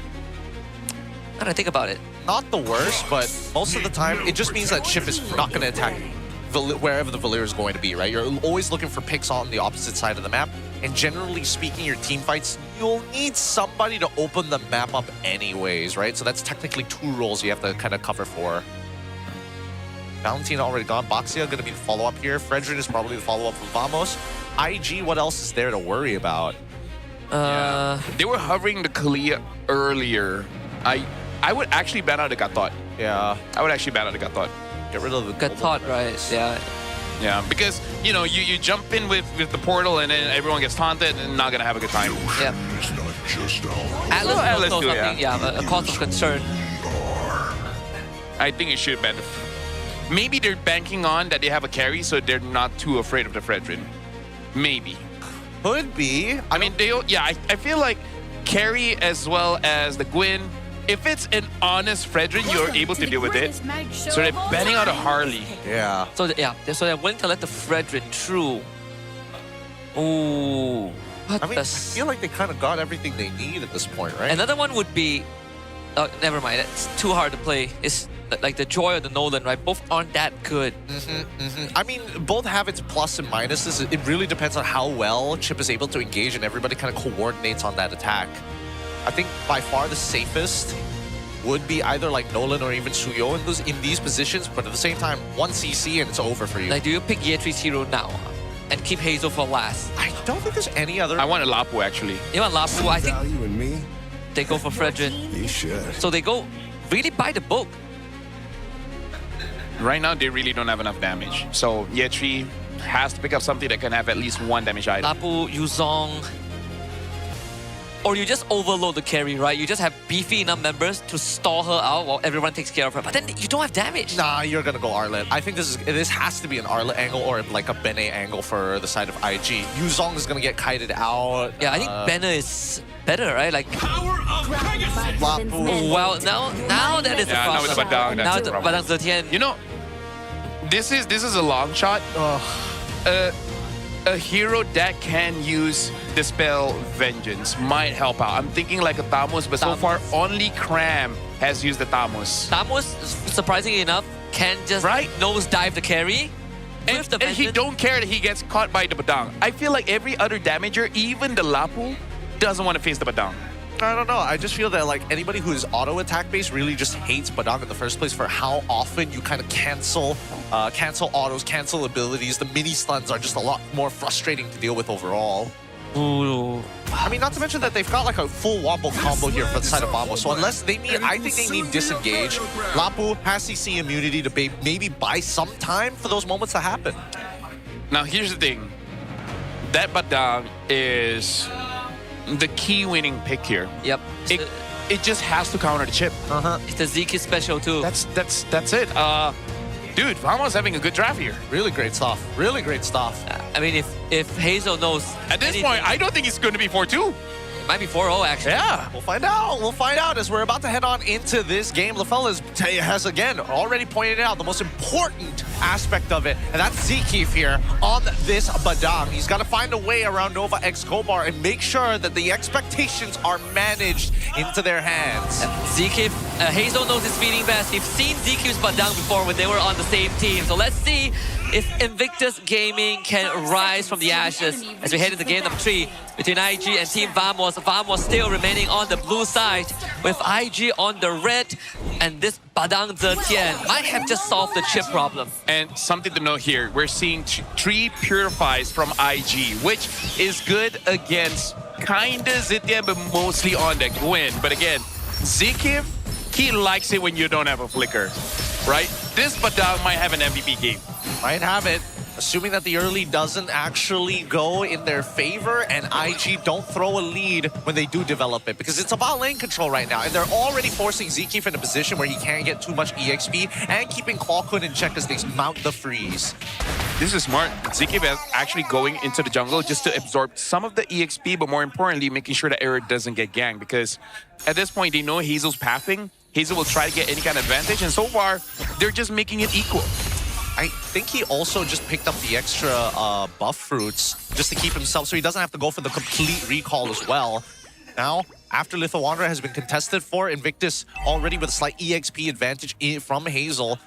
Laning phase seems to be, oh, well, I say that, Natko here, obviously, right on top of Mel. And very early warrior boots for Natko as well, same as Mel, but more, I would say more value for Natko, right? Making it so that he can actually tank some hits. Melody, he has to commit and purify. everything. He just wants to catapult. Okay, he purified to make sure that he didn't get bursted, but still, that hurts. That hurts so much. And he misses out another minion as well. I mean, I understand losing those catapults really suck, but at some dying point, is worse. Yeah, dying is significantly worse. I don't know. Somebody needs to help Mel QT out of here. Just get some pressure off of him. He needs to be able to recover or at least contest one of these river crabs. And honestly, this is good because Natko is preventing Mel from joining the first turtle fight, because that's what Clods want to do at this meta, I guess. Or at least double wave, right? I think right now, should be Carry who's going to be able to double wave first? Yeah. Yep, Yetri is going to beat him up, absorbing the pressure. Fury of the Phoenix gets used, but the early damage from Lapu is going to be great enough as Yetri with a double kill. IG off to a good start, Natko late to the party. And that's what you want. You get the objective, you get some punishment in, and the Lapu Lapu is the one that gets the cash out. I'm not gonna lie, pretty surprising that Vamos didn't want to play for picks, and it's, oh god. Yeah, Nova ready to die for this. Nako is gonna be the target. There's no way out of this one. What? Maybe there is somehow. What? Oh. Nako survives and backup arrives. Arrow 4-4 and Zekim to the rescue, and that was your Lapu that just got 2 kills. Suelo, no! He just needed to pick him up. He needed to pick him up. Yeah.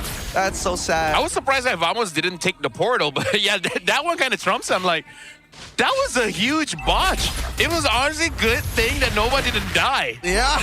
He should have died. He should have died for that, right? Just take the aggro, man. It's fine. It's fine. It happens to the best of us. It's not fine for year 3. I mean, well, Poor dude gets a double kill, instantly dies. You know what? That's meta. Because he wants to die before he has 3 kills, so he doesn't give a shutdown. That's Fact. true. Yep. That was on purpose, folks. Yep. Y'all just don't know it yet. Yep, high level play. Something Epic players won't know. Resetting bounty. Here are 10 tips to get you out of Epic. Die at 2 kills. When you get 2 kills, die once. Yeah. Elgin, can we please get a video of that? Can we please have the intro of Elgin just going, do you guys want to not reset your bounty early on? That's gonna be an April Fool's special next year. We're giving him free ideas, damn it. All right. And then just clip every single time a pro player dies after 2 kills, like, this is on purpose. And then there's like the number, right? The numerical value. And then the title's like, this is why you're stuck at legend. If you die when you get 2 kills, you won't have the enemy screen showing that you have a high bounty. Having a problem carrying your games? This is what you need to do. Die. You might be carrying too hard. Oh boy. Oh please, we need that as a shout out. Oh, Magic Thumb connects. Yeah, force out the Purify. That's Suelo. Temporarily removed from the fight. Yeatri fully commits onto this. Does have the damage. Turn the Beach doesn't stop him. But the rest of Vamos will. Yeatri dies again.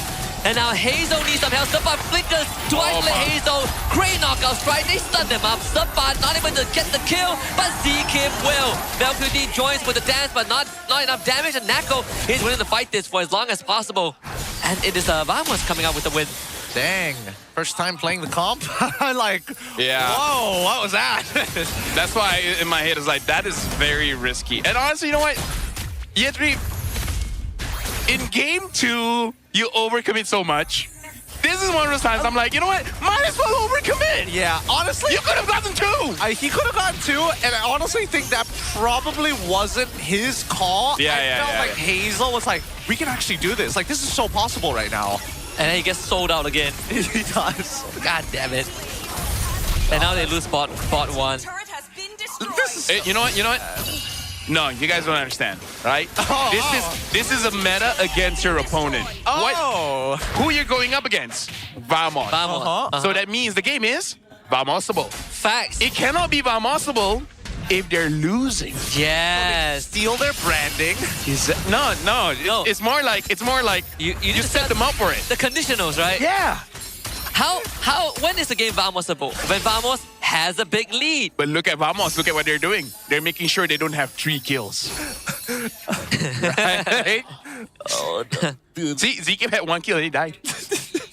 What constitutes as a big lead that can lead to a Vamosable game? 6,000. 6,000? I've seen them throw games at 9,000 gold. To be fair, the game that BTRM almost won yesterday was a 6K flip. Okay. All right. Let's see whether it's going to fall into those same standards here. It's building up to that 1, right? But we've already received the bot side already destroyed. And yet, Nako has been hiding this bush this entire time. Yeah. Oh, they found another Purify user. Not sure if Nova wants to go in there. MPD's having a rough He would throw so hard if he just ulted there and then the entire team just autopilots like, yeah, we can go in. Let's go in. 1 by 1, by the way. He Mel instantly takes the portal and he He BMI's back. Look at his mana. Vamos, they're winning, but not too much. But not by much. And yeah, just 1,000 is comfortable. I think that's honestly not too bad, but I mean, in Invictus's position, 1.2 ain't the end of the world. If they can go even against Team Vamos, that's still considered all right. Not the worst in the world, but as the late game starts coming through, and the fact that Nako has Wait, do they want to get? Do you want to get Sapat here? I feel like, yeah, Sapat knows, right? Sapat, yeah, he smelled that. Here comes Nova. They know where Sapat is. Yetri's gonna jump in. They bring in the whole cavalry. The Fear to Finish, big combo breaker. And it's a setup for Vamos. Nako walks away with one, but Yetri was able to get a double kill in return. IG finds a good trade. That was good. That was good. Yetri also just committing to 2 kills. Hazel has to be, you know, unfortunately the one that dies. But Nova has to keep his KDA, right? You guys don't understand. As a roam, if someone else dies, it's on them. Look, it's a setup. Look at Yetri's KD. It's blazing it. Yep, He's blazing. 420, baby. He's trying to keep it. He's trying to stay on top of it, right? I don't know. I'm surprised that Nako ended up dying there, especially since he had Flicker as well. Just wasn't able to respond fast enough to it. A little unlucky, of course, but at the same time, see that Nova X Hobart is providing like a crazy amount of vision. Yep. He got hit by probably like a rogue land shaker in the midst of things. So right now, he's just waiting for an opportunity where his ult is up. He's going to teleport to one of the spawn points and then try to get a catch. At this point, looking at the items, it's enough-ish damage because the Claude, even without 3 items, he still hurts. He may not get the kill, but it should be enough to get the kill over to Yetri or Hazel. You just got to be careful of Ziki. This is one of the situations, unironically, it's okay for you to go in one at a time. Yeah. Right? So that you're not all caught out by the Badang. Quick question. Do you think Zeke should be going full tank, or do you like him with a little bit of damage? Full tank. If they're winning by 7,000 gold, you can have 1 Heptasis. 1 Heptasis. Well, they're ahead by 925 gold. Nuh-uh. Build it up to it. Nah. That Fury Hammer is just for show. It's just for stats. To get the Heptasis, you have to be within Vamosable range. Yes. That's the signal. That's the nuclear option, Mr. President. Oh. Here it comes, Zeke. Great engage on Hazel. Hazel guaranteed to die here. IG have no response. They go on the Mel. Mel does even relocate with the portal. The certain out does drop. Suelo isolated, and Nako, he's in. But he didn't get control. Yetri, this is his moment to redeem himself onto Nako. Nako dashes away. Yetri trying to chase him down, and Nova is already dead. But Yetri, he needs to connect the blades. He has 1 hit left, but he just couldn't get it. Nako gets bailed out by his teammates, and IG loses 4. Dude, Vamos just acted like BTR, but better. Right? Nako overcommits and everyone protects him. That was crazy. That was legit crazy because there was definitely a moment in that fight. Everybody was like, what's going on? Yeah, look at this instant replay, right? Era jumped in and Nako, even he realized that he overcommitted. He flickered out and then Klawkun, Zeke, as well as Sapat, they just make sure that all of us can die except for Nako. And Nako even had the timing of the cooldown of Yetri to know that when he's throwing his blades, he can avoid it. Yep. Crazy. The fact that Mel QT also walks out of that alive, rather surprising. Takes the quick shortcut over with the rest of the team and just works out perfectly. Yep. At this point, Hazel, you know, you're he can only do so much. No, I'm not Frederick. No, I'm not blaming him. It's just that. Oh, hold on. Well, they actually at least get this right. Vamos enter the portal. Go home. Vamos not entering the portal. They're just gonna push. They should be able to defend this. They're gonna get an inhibitor here. Yep. And that's good enough. Okay. I take that. I take that too. Sapat die for us. And they punish ZK at least. Hazel's gonna counter engage on. There's no certain ult here, so at least no tempo breaker. Nova. Spotted out, no shortcut. They are going for him. He's dead. Yetri's trying to help. And he built up. No, he's like, not this time, baby. That's all you. That's all you. All right. Second tip on like why you're still in Legend. You keep helping people out. Be selfish. Sometimes let them die, but be close enough to watch. What if they realize it's about to get into the Vamosable range? So they're like, might as well do it. Oh, Zeke! Right on the engage on the Yetri. Yetri still gets out, and Zeke gets punished instead. All right. Now we're starting to be Vamosable. And Malkuti in with the blazing duet. Nako flicker to safety. Arrow 4-4 needs some help. Goes into Winter Crown. Fighter Requiem. Suelo, can he get the trade back? Yes, he will. Suelo finds the kill. And Nako can't find a follow-up. Yeah. Overall, right now, Vamos. Oh, Nako. So, Yep. see, Vamos this is the meta, Gideon, right? They rarely get to 6K, and then they punch. You know what this strategy is called? Fanning up your prey. Facts. Yep. This is all just high IQ planning. This is the thing that you plan for weeks. You telling me that Invictus Gaming have spent the last oh my god. Well, this should be another punish. ZKIP is gonna get lifted up now. That's gonna be him dead. Gideon, before you finish your question, if Invictus wins, can you really say my logic is flawed? We'll see the game after that, but I personally feel that like it's just what happened there? That was You should hear the collective groan of the Vamos crowd. They're like, bro, we had 8 weeks. This is the 9th week. No, it's simple science, Gideon, right? You let them get into your base, and then they will be desperate enough to do anything to get the inhibitors. And they over-die. You telling me Invictus Gaming spent 8 weeks, well, technically 9 weeks, honeypotting Team Vamos. Facts. Just gaslighting them into feeling like, yes. Does that not sound like something Coach Bam? How do you think? Yeah. Like, how do you think reverse sweep happens? You know? Yeah. I gotta say, seeing the vibes of IG, that 100% sounds like something they would do. Oh my god. They just need to figure out how to do that with SRG. I bet you Coach Bam was celebrating when he saw that. Like, He's like, told you so. It all makes sense now. It all lines up. Oh, Mel. Oh my god, is he gonna get one shot? Wait, I don't even think that Mel has... Look at ZKIP. ZKIP is waiting on the portal. He's waiting on the portal. There could be a mistake coming in from Nova Escobar. Yep. I'm worried as well. Someone needs vision over there just to make sure that he doesn't go there. You know, first things first, let's just push out that mid lane, right? Like, this is a nothing burger. That's not gonna happen. Suelo, push out that mid lane first. See what happens. And don't have to hold it, right? Response. Yeah, let it reset. Boom, good. Top lane.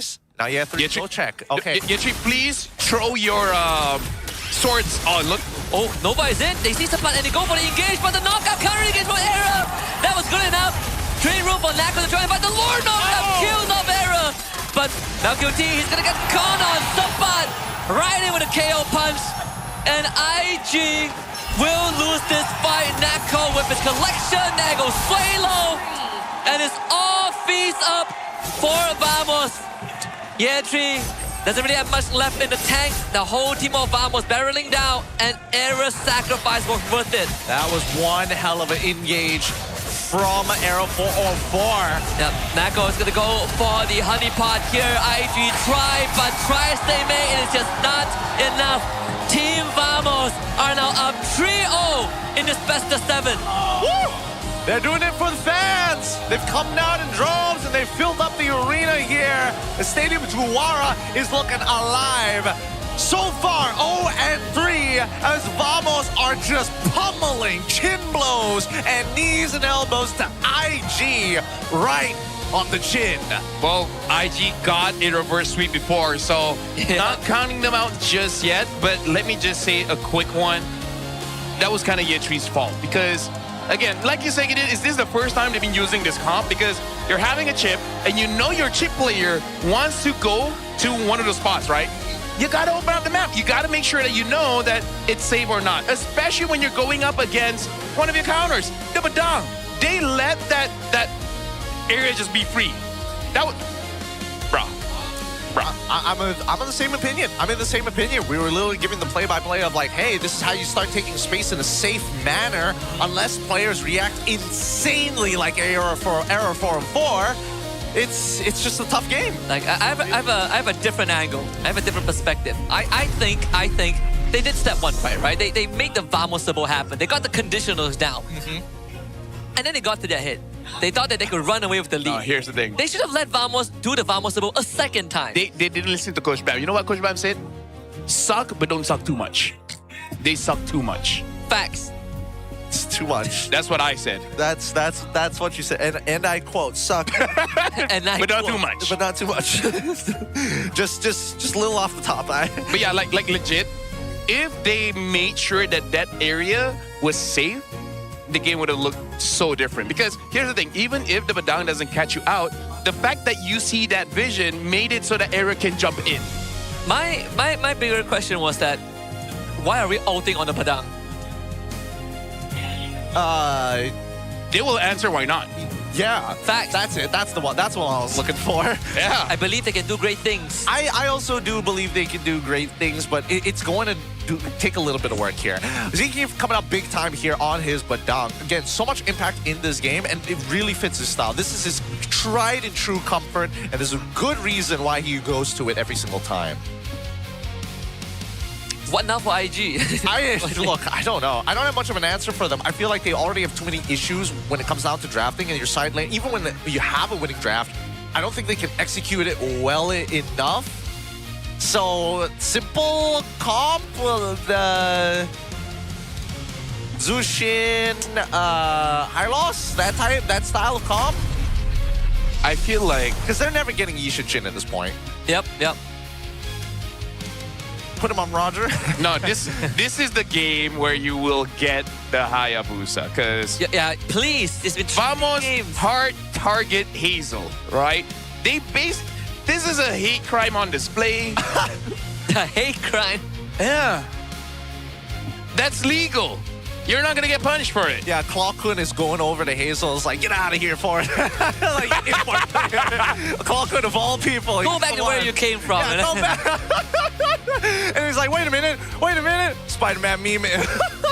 I can't, no, it's just, it's not great. It's not a great look. And it's not Hazel's fault, by the way. It's just that he's just the front line. What else is gonna do? And it's just a comparison in both the Indonesian players on either side. I think that at least for Claw Kun, has been a lot more reliable in these cases, and those Fury of the Phoenixes were disgusting. Like, I don't think that even if you played at your best, you could dodge that combo. Yeah, it's just near impossible.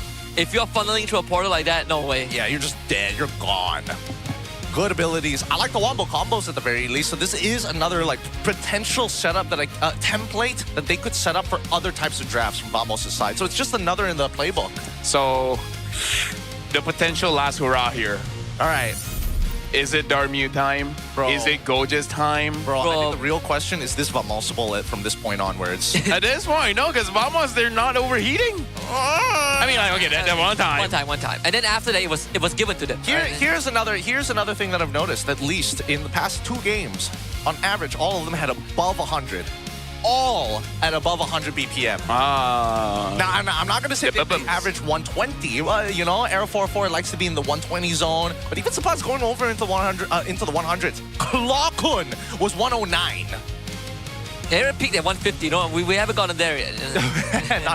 He hasn't gotten or tried to attempt to go Super Saiyan. When he peaks, that's how you know he beat the sickness. Yeah. I mean, he was already like hands in the air after making that play, and at the very end. Yeah.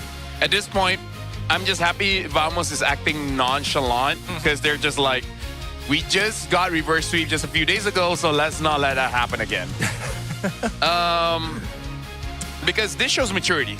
If anything, this shows the maturity of Vamos, where they're playing clean and they're playing patient, right? Because that last play was 100% because of their patience, right? They're not trying to cover up a mistake that they did early, because that's something that they do. They make a mistake and then they feel like we still have a lead. You know, it's like 1,000 gold, 2,000 gold, whatever. We can force something. This time they're like, we don't have to force something. We know that they're going to go for this Lord. We know that Nova's going to flank. We just stop the flank. Just great ways to kind of actually add different layers to it. Because now that we know what the major idea is, it's a game of rock, paper, scissors. And both Vamos, alongside with Victus Gaming, are constantly trying to fake the other person out to make him throw out scissors early so that they could counter with rock. Yeah, there are some unfortunate moments, right? Like Nako escaping death twice this game. Yeah. I cannot believe it. To be fair, I will admit, Nako, a couple of moments there was Vamosable, and he really looked like he was about to die. Luckily, he's got a team to cover for him. Yeah. So nice to have a team like that. But yeah, Vamos is looking pretty good. Hey, maybe me and Husky were right. We called it that Vamos is going to go to Paris. You called that they were going to get reverse sweeped. They might get reverse sweep, but on the official channel, we say Vamos. That's what matters. Okay. On the record. And here's the thing: because I said Vamos, I actually thought the other day the upper bracket match, I thought it would actually win against IG. That's what I thought too. That reverse sweep was the one that I didn't see coming. That's what I thought too. I was very confident. I was telling my friends that Vamos is the win trio. I didn't have friends, so I didn't tell them, but that's what I thought too. I should have told you. Unfortunately, I have too many friends who will put their life savings after I see something like that, so I'd rather not. Yeah. I'd rather not give those types of opinions in general, but now we get to see the POV of the man himself throwing out the fist. Of course, Zeke, huge plays have been done. But now we're at match point. They're about to book their ticket to Paris. And I think that it's either IG reverse sweeps it or, hey, we have our second contenders. I'm just worried if IG wins just one game, that can throw Vamos' whole mental instantly down. That's what they need, just one game. Not even down, just scramble. Right? It's not them being unconfident. They're just like, wait, do we be confident? Do we not be confident? It messes with you. You know what? Does that mean that they have to do the AE strat? Just make it in full brawl comp. Brawl comp, and you fight so much you see red, and that's when Vamos is not thinking about the future at that point. They're thinking about fighting now. Vamos is the brawl comp. Vamos is the brawl team. That's how they make it Vamosable. It's tough. It's a tough question.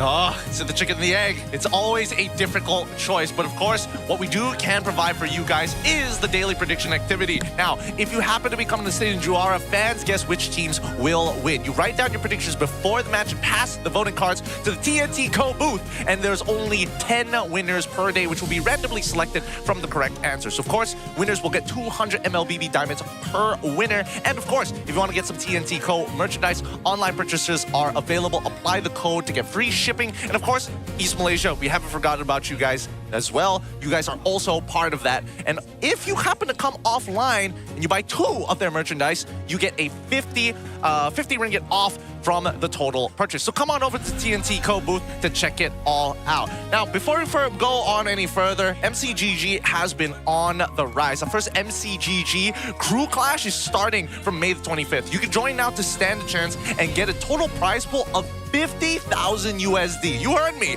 50,000. Don't forget to follow the official social media account of MCGG for more details. All right, where were we? I'm a little drunk after going through all. No, I know. But even for me, I'm like, it feels very 4-0. 4-0-able, yeah. But after years of doing this job, I know, right? It's a stressful time. We're gonna be throwing it over to Poji as we think about it. Poji, what are you up to, my guy? What's going on your side of the stage? Blup, blup, blup, blup. Bunyi apa tu? Itulah bunyi liquid cooling daripada telefon Infinix. Tapi anda kembali bersama saya, Poji, untuk satu segmen istimewa, itu Challenge Abang Grab. Kita akan buka challenge ini kepada penonton yang hadir dekat venue. Sebab kalau dia orang menang dapat hadiah. Segmen ini juga kan berbunyi Beat the Bro, Grab the Code. Jadi saya nak mencari seorang penonton yang berani dekat arena ini untuk challenge Fanny dengan Abang Grab kita. Ada ke orang yang berani nak main Fanny? 1, 2, 3. Okey, Abang yang memang dah berdiri. Okey, kita bawa Abang tu ke sini untuk dia challenge. Dia nampaknya sangat-sangat berani. Dia tak tahu challenge ni saya dah readykan untuk dia. Fanny ni tak ada buff. Dan lagi baju dia bukan tim yang bermain hari ni. Okey bang, nama siapa? Kawa. Me. Kawa dia Kawa. Saya ingat Jepun ke? Okey, abang. Gamenya mudah. Abang akan bermain Fanny bermula daripada kristal abang. Bawah. Pergi ke tengah. Sampai ke kristal enemy. Kristal ke kristal. Dan kita akan ada video demo. Okey, kita tengok belakang ada video demo. Nampak tu. Dia punya kabel abang jangan tanya, tapi macam tu lah. Lebih kurang saya je tu. Okey, faham Main tengah, pergi dekat base musuh. Tanpa kita buang masa. Sabar. 3, 2, 1, go. Okey. Energi habis tak apa, lari je. Siapa paling cepat? Gamenya mudah. Kena tembak pula. Cabaran. Teruskan. Dah cakap tak ada buff. Biarkan dia. Okey. Dah cakap. Okey, berapa saat? 22 saat. Dan sekarang kita akan tengok abang Grab kita boleh pergi seberapa pantas. Kena tunggu respon minta maaf Abang Grab jangan marah, jangan hantar order lambat. Alright. 3, 2, 1, go. Wah. Wah. Wah.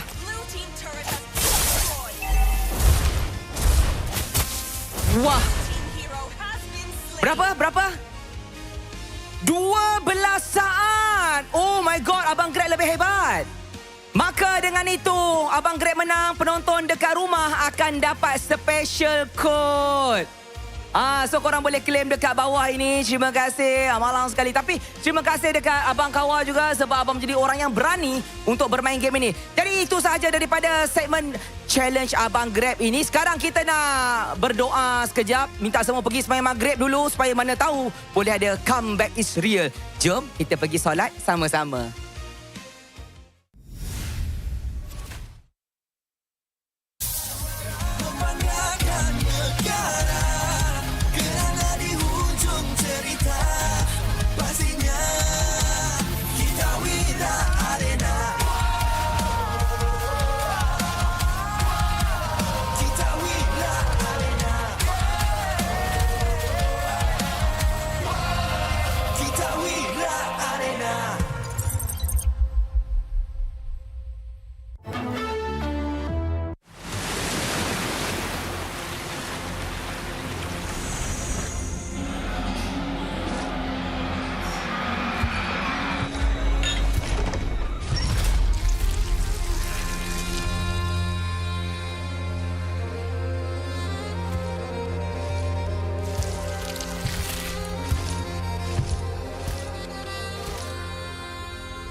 ditelan air mata.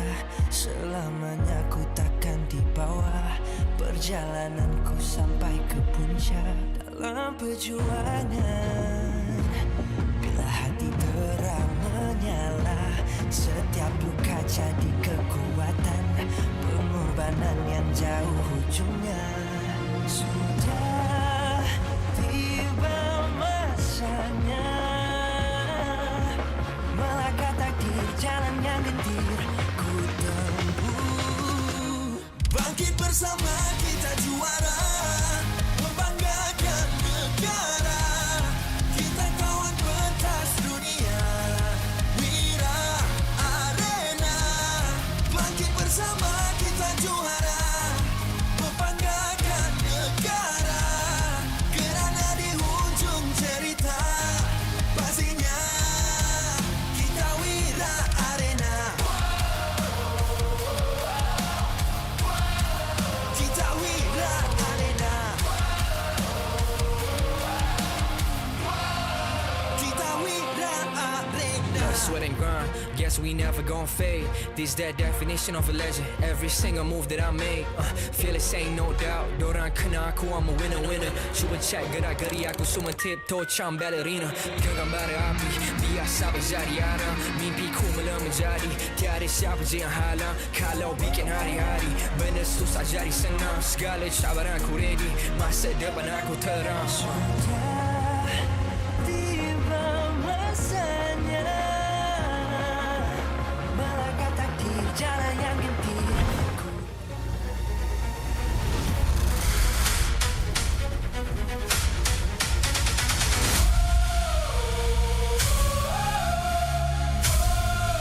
Kita Wira Arena.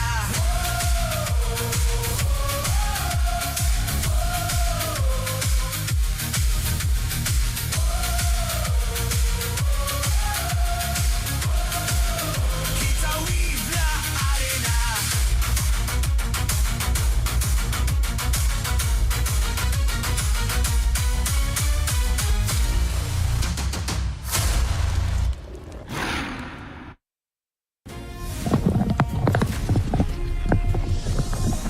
Welcome back, everybody, to the MPL MY Season 17. Currently at match point. Vamos has one opportunity, one chance here to try and close out this series and punch their tickets and be the second contenders to join SRG to go to France during EWC X MSC. My name is Gideon Q. Of course, we've got Husky alongside with LaFell here at the desk. We thought that maybe, hey, this could be Vamos. I was walking through the crowd. I got two opinions. Hey, Gideon, is it going to be a reverse sweep? I told him maybe. Guess what the other one was? 4-0 so we can go home early? I'm like, oh, man, that's an IG fan who just happened to be in the crowd. I had one fan say the same thing. He's like, Husky, I think we're going home early today. I'm telling you, people, the court of public opinion is very much against IG as of right now. Because it's unfortunate. It's one thing if you lose, but you lose with integrity. Because again, like I said, integrity. Like I said, if it doesn't take an analyst to show you what went wrong, there's a problem. Done goof. And you don't want that to be this kind of match. Like, you don't expect the match that can change your careers, right? Where you can play in Paris for EWC, for a massive prize pool. You don't expect this kind of problems. You would expect things like, oh, maybe you got outdrafted. Oh, they caught you in a bush that you didn't thought that they would know that you're there. You know, like those high-level mistakes, not the ones there's like, why were you there? Yep. All this just for this key that you see in front of us, made out of pure gold. Road to EWC 2026. One of these teams are going to have it one way or another. But let's talk specifically about Natko, because we got it from Natko that he wants to prove that he deserves a place in that starting roster. During his time with EVOS and MPL ID, he spent 3 seasons as a substitute player. He's definitely proven himself as the second best gold laner in MPL MY. This is not his first season here, but we've seen the growth, right? From just a starting goal laner to a captain that has his fair share of struggle. I think mid-regular season, he did open up about how it wasn't easy trying to deal with the emotions of the other young players on his team, like Arrow 404 and ZK, for example. But now ZK a lot more solid in the shot calling. They have Sepa as the mood lifter, and Nako just gets to roll everyone over. This is just the story of MPLMY. Yep. Your trash is our treasure. Yep. You know? Facts. And that's why I love it. I love it for two reasons, because it plays on two very Malaysian things. One, I like it when everybody else calls MPL MY just the retirement center, because we refurbish these boys. Yep. I can't wait. I can't wait. When by any means, if people are like, Fuse not doing too great in MPL ID, come on over to MPL MY. We'll show you what a good time's like. We know how to make you grow. We know how to make you grow somehow. Somehow. MPL MY Insiders, Dubai Celcom Digi is also letting us know that Year3, we asked him who is the player we need to watch out for in Vamos, and he says Sepat. He is very connected with the team. He has the potential to become one of the best EXP laners in Malaysia, but I'm going to beat him today. Look, he has chance. Whoever decided to up this excerpt now, clearly is a Year 3 hater. Why would you do it when they're down 0-3? When they're down 0-3, hey, look, Year 3 has an opportunity. I haven't seen Year 3 lose the Sepat in lane yet. He lose because of himself. Facts. He is his biggest enemy. Exactly. I mean, this might be the last chance we talk about this topic. What is IG's identity? Because I still am struggling to figure out what makes IG IG. But they haven't played with him. Yeah. Hazel Esports. It just go to what works. Like, you don't need ego. What, dude? Like I said yesterday, cheat if you have to. Cheat if you have to. Yeah. Oh, all right, what do you got? For my dream. Let's find out. By the way, let's just say, Vamos keeps getting Paquito, and so far they've been winning every game with Paquito. Crazy, right? It's like he's old busted or something. I mean, we did see the stats yesterday. Vamos wins with Paquito, but loses against Paquito. It's so wild. It's so wild. But the problem is when they are on red side, you kind of don't have a choice. They have to get rid of these other picks. They got to get rid of the Fanny. The Freya is also a problem. Worse yet, Natco on his signature. You can't let him have it. The problem is he already has a few at this point. Yeah, I think he's the carry is notable. Carry is notable just because no one else really uses it, right? For now, for IG, Suelu needs to be on the damage leader. Go back to Eve. I think Claude Eve. I think take it one step further. Go Farsa. Try and carry this game. Oh no, instead Zushin. And with Glue, actually not too bad. Yeah, but this means a carry, no? Yep, carry. Valentina is also up. Yeah. Block loves that. I can even see a Suyo here. Oh, actually, you know what? Suyo carry sounds like a Vamos pick here. Yeah. Let's go in.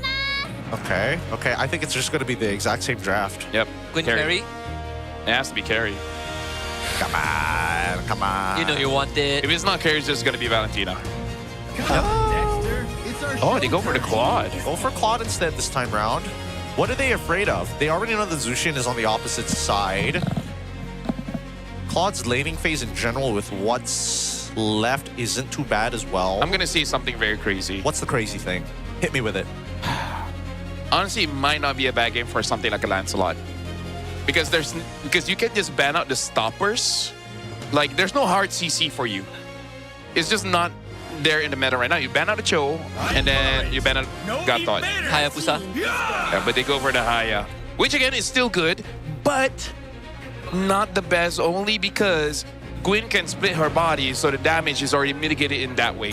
Is it a little too late, right? I felt like this should have came out like game 3, but now it's a last resort, and they banned the Faramis. Okay, at least for IG, they're the ones saying, you know what?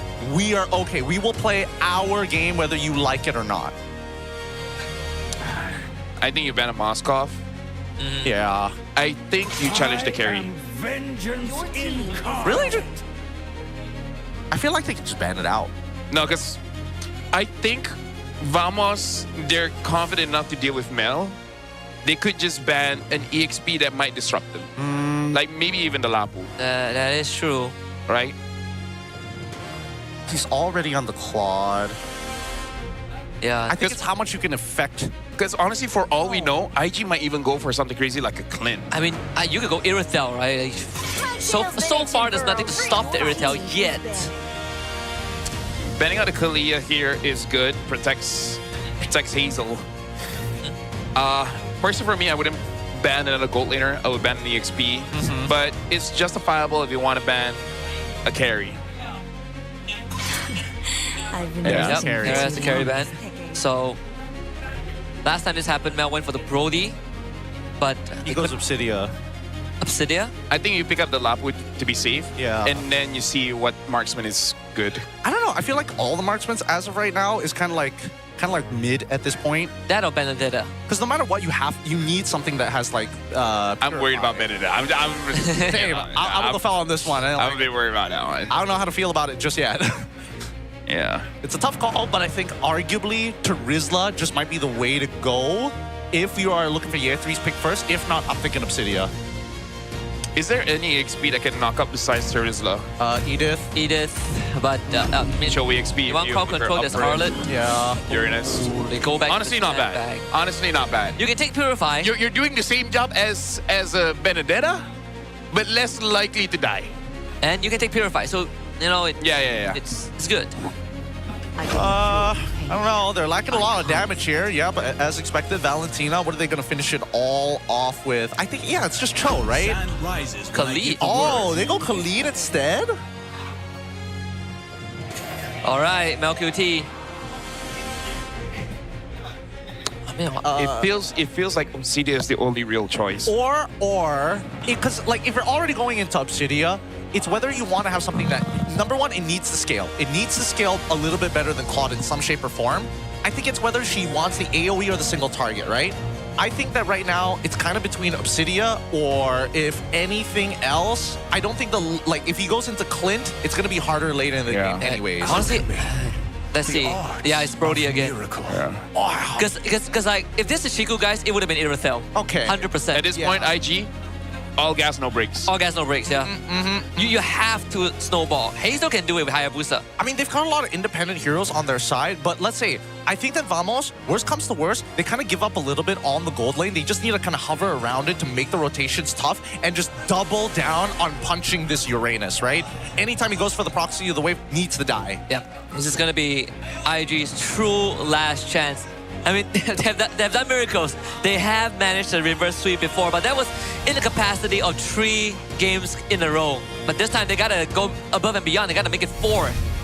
But here's the thing, man. Vamos, they're really hungry for it. It has been a long minute since they've been to the grand finals. The last time they went up against, well, not last time, but when they went against SRG, they made it a 4-2. So, I don't know. It's been 2 years. Yeah, it's been 2 years. 2 years since Vamos made it to the grand finals that got them to an international event. Last time was that MSC in Riyadh. Now it's Paris on the line.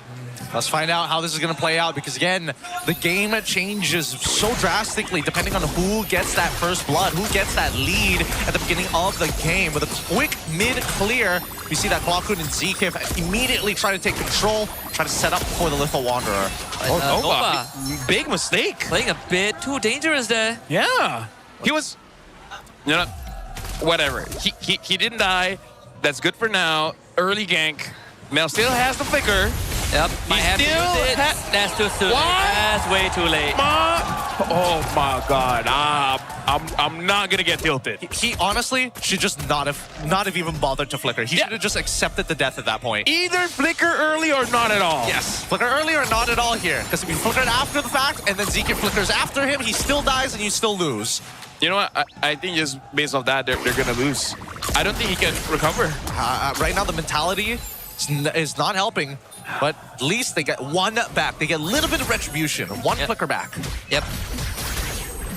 By dying as a Brody in the early game. Yeah. Sucks twice as hard. Well, at least it takes a while for Claude to come online. That's the only saving grace at this point. And you can tell that MLQT, he's a little shaken up by what just happened. He is standing so far back in the lane now. The problem is he's standing so far back in the lane. That means Claude will have priority. And Claude having priority... Oh, no. Double lane, or he joins the turtle, or both. No, he's got to freeze. He's got a permanent Yeah, he's got a permanent freeze. Oh. You can't walk up. The glue can't help you because the Khalid moves faster. No. I think... This looks GG. I think what they need to do, just let Suelo take the L mid and send someone to help him. No, you know what? Go on Hazel. It's all good. It's all good. Yep, here comes Suelo. That's going to be flickered off on Sapat. He looks for disengage. Hazel impatient with the shadows. Now into the shadow kill. Sapat needs help. Gets lifted back. That's the kill for Suelo. But Hazel gets jumped on. Doesn't have the shadows to work with. He ends up going down. Turtle for Vamos. The Raging Sandstorm to disengage for ZK. Vamos still comes out on the winning end. All right, they get out of it. They get out of it. MLQT Now realizing that the double wave coming in from Nako is already out as he tries to run. Nova, he's not 4 at least. Yep. Yeah. So Nako is completely fine with that. Easily heals up with the on the longs with the Festival Blood. Yeah. Well, okay. Invictus, we wanted all gas, no brakes. Hasn't worked out so far just yet, but Hazel can still scale. You know, we got that going for us. It looks like EA3 is going for an early dominance ice. That's gonna be purified, so they sacrifice DK for that. Oh, Nova for that. That's a given. Yeah, it's hard to react to that one. Really, really hard. And they're also taking an outer camp as well. Right now, unless I start seeing Hazel getting a Sky Piercer sometime soon, I don't see him scaling into where he needs to be, right? This is what Invictus needs to do. Glue, protect Mel. Okay. Suelo and Hazel, make sure EA3 wins the lane. Right? So you prevent one from losing, but you're trying to win hard on one. Okay. Got to distribute the resources a little bit. Let's see whether they're going to do that right now, because how long can they stay away from their mega game plan? Okay, first item done by MelQT. He has an opportunity here to maybe try and get the Blazing Duet or a Flicker out of Nako. Yeah, I think the second turtle fight will give us a very good idea where IG stands for the next 4 to 6 minutes in a lineup that is only going to get worse as the time progresses, at least for Mel.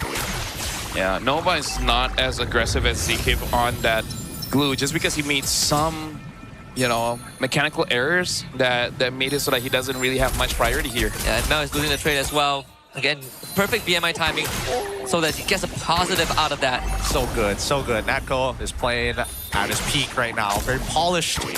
Looking very nice in his lane, as expected from Nako all season. And now here we come. Down to the turtle fight, and we've also got Support actually coming down into the fight as well. Yep, they get the engage in. MelQT is completely out of position. Support will force his flicker out of the way. Torpon memory, not enough there. Arrow forward ball, holds the front, stuck on by Nova Escobar. Goes for the disengage, so Nova hops off. The Crimson Beacon is going to expire right now, so Suelo ends up going down to Quagun, who collects the kill. And in the end, it's still Vamos who comes out with a win. They are a little low, though, so if they start poking them out, I'm pretty sure that right now, IG, they've got the better sustain. Yeah, and because of that, Team Vamos, they got to be careful around his turtle, because that fight, it was just a little bit messy because the focus was all over the place. Yeah, Ziki, if it's going to be the target, and Hazel is waiting patiently. There comes in the shadow, actually gets blocked, and Hazel has nowhere to go! Whether intended or not, Vamos have found the angle there. Arrow 4-4 needs to disengage from this, but he's going to get crowd control, and it's going to be Nova that takes the kill. Nova unable to help himself get that last auto attack in. Could have waited for MelQT to pick up the kill, but it's all right. It still works out. They still are able to recover from this, and MelQT is still back on the train to farm. Yeah, and it's unfortunate, but Hazel could not get a target for his Ogi shadow kill. Right now, hold on. Oh, the MelQT dead. They're both dead. Unless there's a trade in, then Nova. You don't. Okay. If Nova just died there, right? Because right now Invictus, everyone is looking not great. Yeah.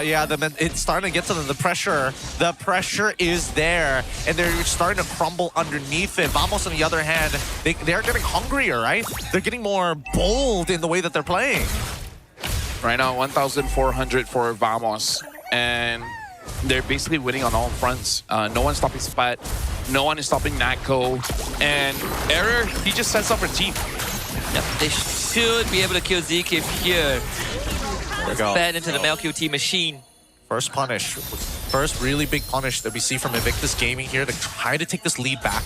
And right now, at least for Suelo, he's on the right track. He's already got the glowing wand at this point. Anti-heal to deal with Arrow 4-4's super magic. On that top side as well, at least now they're saying, you know what? If Ye3 is able to control this lane, at least we can give Hayabusa the extra farm. Yep. Yeah. Invictus, they got to take free trades because they're not at a position where they can really be cool. They can't be too flashy. Yep, not at all. Hazel, whoa, what a casual sidestep there. And that's Malefic Gun now purchased for MelQT, and this should be the timing that IG is waiting for. Yeah. They're not too far behind yet, you know, you want to be ahead, of course, but 1K is manageable, and Ye3 looking to get out of this. Asapa still able to get the secure, and that is what Vamos is looking for. Good stuff, good stuff. Sabat not going for like the hyper burst damage. Yes, he still has damage, but at least his first item is War Axe this time. He's looking to peel and sustain more than anything else. He's not looking to 100-0 somebody, but will take the opportunity. And not in the good spot. Again, a snap engage from Vamos onto Mel. Mel is dead. The Violet Requiem keeps Era 404 alive. Nova Escobar completely isolated. And Sapa finds another easy kill there on a Suelo. Hazel doesn't find an angle back in. And the third turtle of the game for Vamos. Nova Escobar next to be taken down. Era 404 slays him. I can already see the comments. People are saying, why do you keep letting Sapai get a Paquito? He's known as a Paquito when he was at his prime. And now when the hero is strong, when he has basically 100% win rate during the playoffs, all 4 games, he's got it. It's ridiculous. It's ridiculous here. That's the problem with EXP right now. Unfortunately, you can't let the Phoveus through, and you can't somehow let the Paquito through at the same time. But Freya. There's just too many. There's not enough bans to deal with all of them. Yeah, Tree, he's gonna go down here too. There's too much damage from Vamos. This game might be half over. I think the game's kind of over. I called it over when Mel died like that in the first 2 minutes of the game. Look, I was trying to hold out. I know. Now for Invictus, they might be able to turn this around. And my only conclusion to that is if Nako really whiffs it and somehow Nova X Kobar gets on top of him with the slam. But you know it's bad when we're not making a Vamosable joke. Yeah, it is. This is hard. This game is actually not Vamos. Yeah. Pretty hard. Yeah. And you would imagine that at some point, somebody would whiff an ability from the side of Vamos. They haven't yet. Oh, you know what's so sad about this? Why?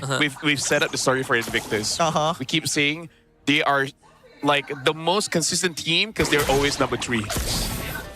In regular season, except for the last week. And imagine ending the season being number 3. The story writes itself sometimes. Bro. Hey, dude. If that happens, we can just say, Told called you it. so. Called it. But then the crowd can also say scripted. Foreshadowing. Say it from week 1. Yep. IG destined to be 3rd. Destined. They can turn this around. They can absolutely turn this around. But the timer is closing very, very quickly. And Mel QT, he can't get a split push down. And Supa can basically one-shot him at this point. Mel just does not have enough tools to 100-0 Supa when he has damage reduction. Yeah. Right now, Vamos 5,000 gold ahead. Somebody's waiting for the flanks. The way back. He's Mel. Yes, flicker. So he's not gonna go for it. Philo also chunked out the shadow, not in the right spot. Does Hazel want to make the attempt? It seems like he's gonna try and do so. Loses it instantly, gets crowd control, and he's dead. And Vamos, they smell blood. They might lose Nako in the process, but Vamos still has more resources to make it count. Killing spree for Era, and there's 2 bodies down for IG. And the Vamos fans are going wild. They can feel it. It's so close, so palpable. Just the taste of EWC. It's underway in the next 5 minutes. Oh, I don't know whether or not this next lore could be the end game scenario, but now we have to start as we look at the initial mistake here. Whether Invictus Gaming, the big problem I have now, they don't have to wave clear anymore. Yeah, it's honestly the only viable way and the last way if they do survive this push, it has to come down to heroics, right? Hazel has to make some godlike steal, throw his life away, and use that lord to stabilize the game state. And even then, it only gives them a chance of winning, just because they don't scale as well. It's a Hazel basket now. It's too much. And that basket is 0-3. It's running out of time. They're running so dry. It's a deadly drought as of this point. They have to try and just use the shieldings. Have to try somehow to keep this alive, and I think at least for the first lord, they have the resources. With the assistance of the Holy Shield, they should be all structures still up. But what now from this point? Yep, now it's the second wave, right? They're making sure that both long sides, both wide sides of the side lanes are going to get cleared up first from their minions. They're going to let the mid actually go for the slow push here. They don't need it to synchronize absolutely perfectly, but they definitely need to get some spells out of Invictus Gaming. So let's see whether they start probing here or they're waiting for the side lane collapse. Now, how much can you walk up? Because Arrow 4-4 is considered to be a threat. Look at ZK, he's just walking in. Arrow 4-4 finds the pickup. How long can you hold out on this? Nova Escobar, he just disappears without doing anything. ZK, he's buying so much time. and Vamos loses nothing, but they gain an inhibitor up top. ZK does end up going down. What a knock up there. Arrow 4-4 with the setup, but MLQT finds the trade on the Nako. Suelo, he knows he's going to be dead. Arrow 4-4 with another setup, finds a double kill, and Vamos still comes out with a lead. 2 for 3. Least for Invictus Gaming. They don't have to worry about Nako anymore. They just got to clear these waves, which they're struggling to do. There's only so much they can try for. Another crowd control chain on the Yetri. Yetri this time will get out. But IG, they've suffered heavy losses. 7k deficit, 2 inhibs down, and a lore spawning in the top lane. It's a difficult battle. This is going to be in, but at the bare minimum, Vamos knows, hey, we didn't get the long lane, but that's fine. We got 2 inhibitors off of this. We literally have max items, or getting close to max items at this stage of the game. And once we get those final 5, it's over. The reality is, Invictus has lost their timing. They lost their win con. And to make things worse, the counters of their heroes are on their opponents, right? We've seen multiple times Hazel try to make a play, but again, the Gwen is not a hard counter, but she has the tools to make the Hayabusa not as strong. That and Nova too. If Nova cannot outlast the setup of Vamos, there is no chance. Yeah, but all tanks from the side of Invictus Gaming are absolutely getting shredded right now by Natco, and arguably even Clawkun. Like, even Era 4-4 doesn't care anymore. He's jumping onto anybody who walks up a little too far. Zikiv has a hep disease. Yep. You know that's when it's over. Yep. Oh my god. Good lord. How do they... It feels sad to call the game at the first death. It is. And very few of them happen, admittedly. Very few of them do happen. But at this stage, it feels like it's inevitable. It's almost fate, even. Well, at this point, SRG, they can start preparing against Vamos. But the thing is, Vamos hasn't shown everything, right? They've been almost using the same kind of draft over and over again. This is going to be the last push. Vamos ever so close to beating the Eternal Demons. And it's going to start with Nova's death. And they're going to get it. Hazel, he's already out of the fight. They've been doubted. They've been denied. Team Vamos, people hardly see them as a contender, and yet here they are. Sampan will have to fall back, and IG refusing to go down without throwing a couple of punches of their own. Hazel back into it on a Z-Kip. No out though, forces the winter crowd. Out from Clawkun. Clawkun goes down. Okay. IG still hangs on. Woo! They hold on. This can't be Vamosable, right? I don't know. I still think it's not Vamosable. It's starting to get there. Hazel is also about to hit his max item. Same goes for MelQT, already maxed out, full of everything. Sway. Dang, Suyo has a garden helmet. I thought, wait a minute. I thought that's what Nova was purchasing. I may have looked at that wrongly. Oh my god, what? Why does he... I don't think that's a good item against a Demon Hunter Sword. Because the thing, you buy the Garden Helmet for 2 things, basically so that you don't have to recall. The other one is to anti-burst. The only bursty hero here, well, I guess Sampan and Clawkun. I hope it's just for them. Because again, the percent HP damage kind of sucks when you have a lot of HP. Yeah. I mean, IG came back from a game against Vamos with no in-hit. Let's see if he can do it again. Hazel. I don't know. Is he actually genuinely worried about getting bursted down? I personally don't think so. I feel like it's mainly for the fact that he doesn't need a recall. I think he's just worried that he's getting poked out by Clawkun very often, right? He just wants to be able to, return to the fight quickly. That is also true, but getting out of combat and getting back into combat... I mean, like, here's the thing. It's not like a bad item. It's just that, we thought it would be prioritized over something else. Yeah. I was thinking more like brute force breastplate, but then I started looking at everything else. I was like, honestly, am I really... Like, if you're going to get hit by the first CC, even if you have tenacity, you're going to get hit by the next CC. It's probably he's going for brute force next. Yeah. The only question is if you can get it in time. Really? I would have imagined like Wishing Lantern or something, or... Nah, I think he needs to survive. All right, let's see. Well, that's going to be Nova caught out again. This time, they will have the damage. Nova ends up straight up dying. A follow-up from ZK onto the back line. MelQT getting absolutely shredded, and ZK holds the line. Clawkun in, and Sampan again! MelQT with the Wisdom of Nature, but Nako finds the finisher, and that is it! Vamos in the base of IG. The minion wave slowly pushing in to Hazel. Chokes it out with the shadows, but Sampan once more with the gut punch. And Vamos right in the face of IG. And at this point in time, after 2 years of waiting, the new generation of Vamos have finally slayed their demons and will continue to blossom in the fields of Paris as they make it to EWC 2026. Congratulations, Vamos, on your 4-0 victory as you punched your ticket to France for EWC. Hopefully tomorrow against SRG they can show their chops, but for now, man, proud of Sipai, man. He made it back to international stage. He was from the MPL, dropped down to the MAL, and now came back. But IG, they know they were so close. They were so close. They had 2 opportunities to make it to the international, and it breaks my heart to see them in this state. They've worked too hard for this, but at the same time, it is the nature of competition for one to win and one to unfortunately taste defeat. It's another competition, another international falling short out of Coach Bam's hands too. And Jesson would have loved to go to Paris. He was once there in Riyadh 2 years ago.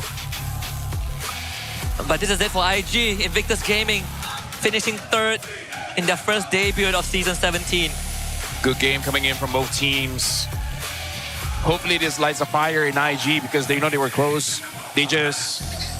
And the mistakes are clear. Yep. Like, I hope each player takes accountability and know what that they have to improve. They have a high ceiling. They just need to add some polish of it. But what I'm most happy for is seeing the next generation of young MPL stars from MY going over to an international to gain that experience. With that being said, we will throw it over to our host, Poji, alongside Rose with an interview with both of our teams up on stage. Invictus Gaming merupakan pasukan yang dibentuk daripada 5 pemain buangan. Namun mereka membuktikan tiada apa yang mustahil. Namun hari ini impian Invictus Gaming berakhir di tempat ketiga. It's been an emotional night.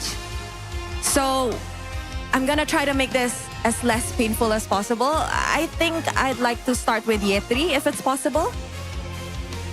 Yeah, talk.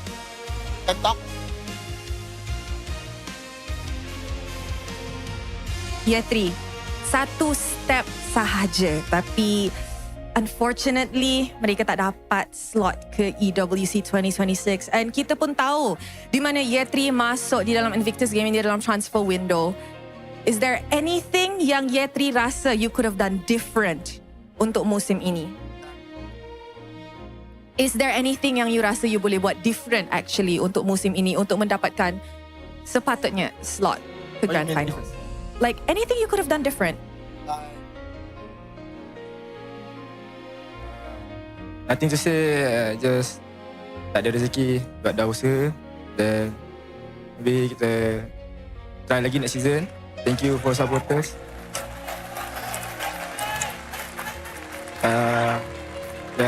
Next season, rehat lagi lah. Ramai orang actually sayang Invictus Gaming musim ini. And of course, Rose pun nak tanya Coach Bam. Coach, we started this season, you were always telling me, I think this is a top 8 team. But you made it so far, you even broke your top 4 curse. Coach Bam, what do you have to say about your journey this season? I'm still happy with my boys. Even they rank us at number 8. We go so far in the lower bracket finals. And I'm so proud. Like, we are here, standing like... But I'm so also proud with Akip. Kip, I know you deserve this also. And to Coach Pacbet, good luck tomorrow. And guys, thank you so much for IG fans, for Vamos and MPL MY fans.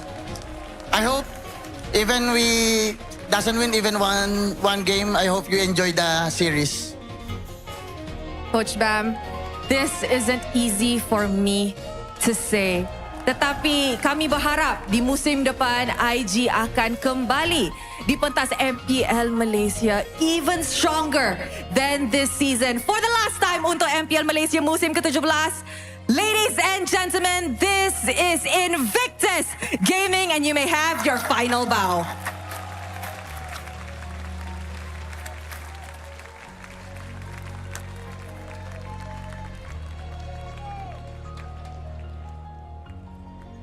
And of course, kalau ada yang kalah, mesti ada yang menang. Stadium Juara.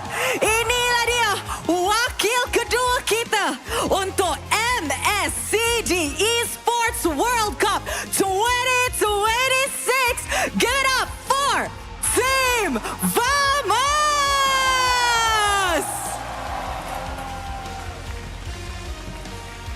Sekarang kami ingin menjemput Tim Vamos ke pentas, tapi kita akan bermula dengan the head coach, Coach Valdo, untuk sign the plaque dulu. Coach Valdo, dipersilakan.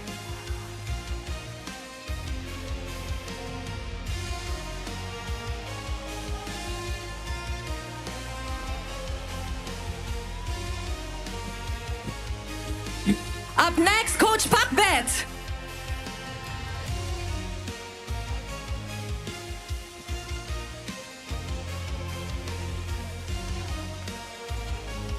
Assistant Coach Pak Atan. Analyst Pak Atan.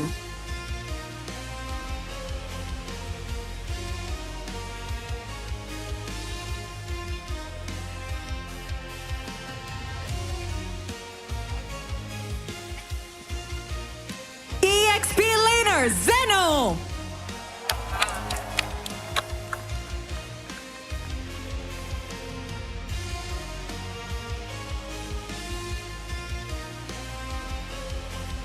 Romer Zikif.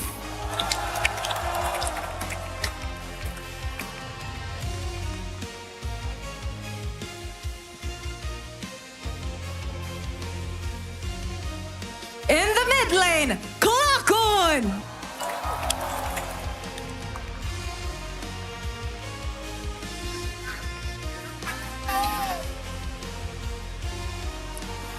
In the XP lane, Sabakito!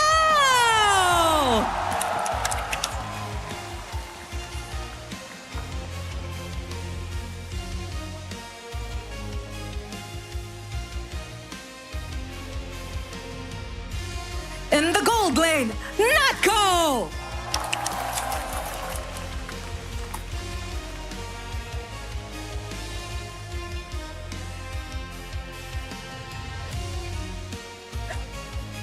And last but not the least, the jungler, Error 404!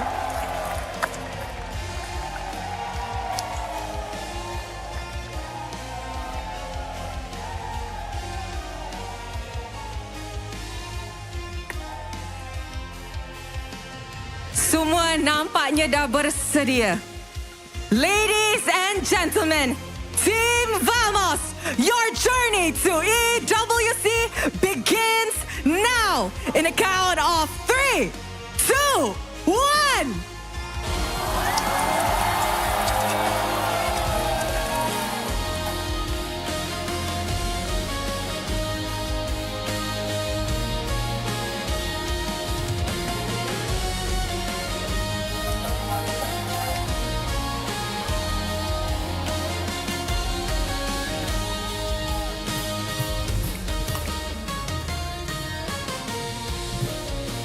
Boys, congratulations. Mungkin kita start dengan bocil dulu kot. Error. Congratulations. You have finally, sudah pun qualify untuk EWC in Paris untuk pertama kali.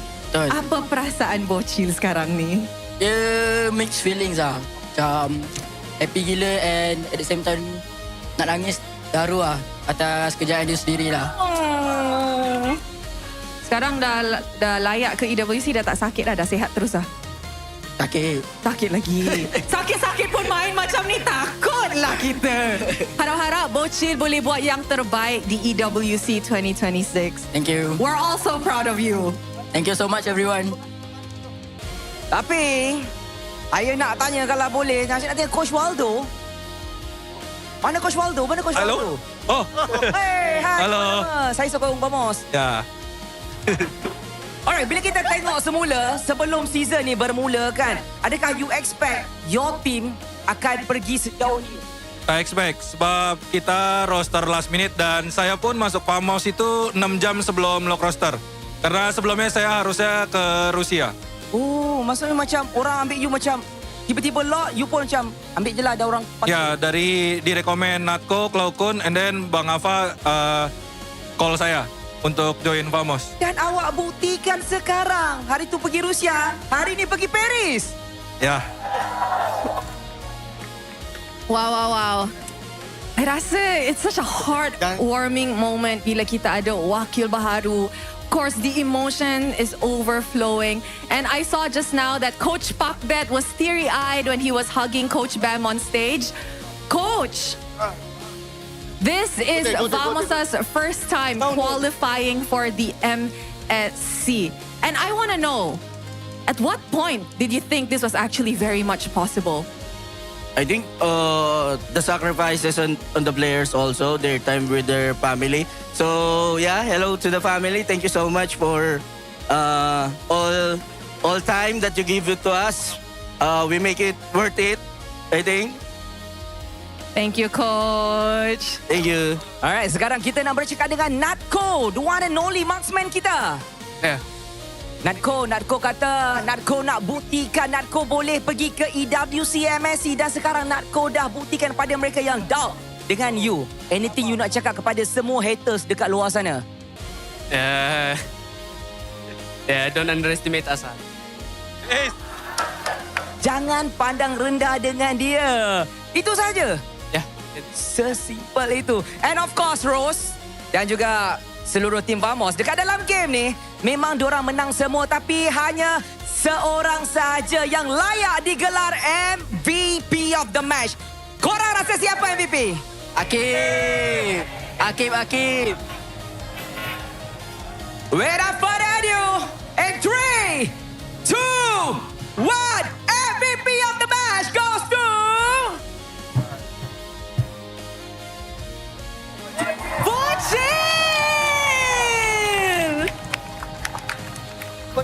Aku.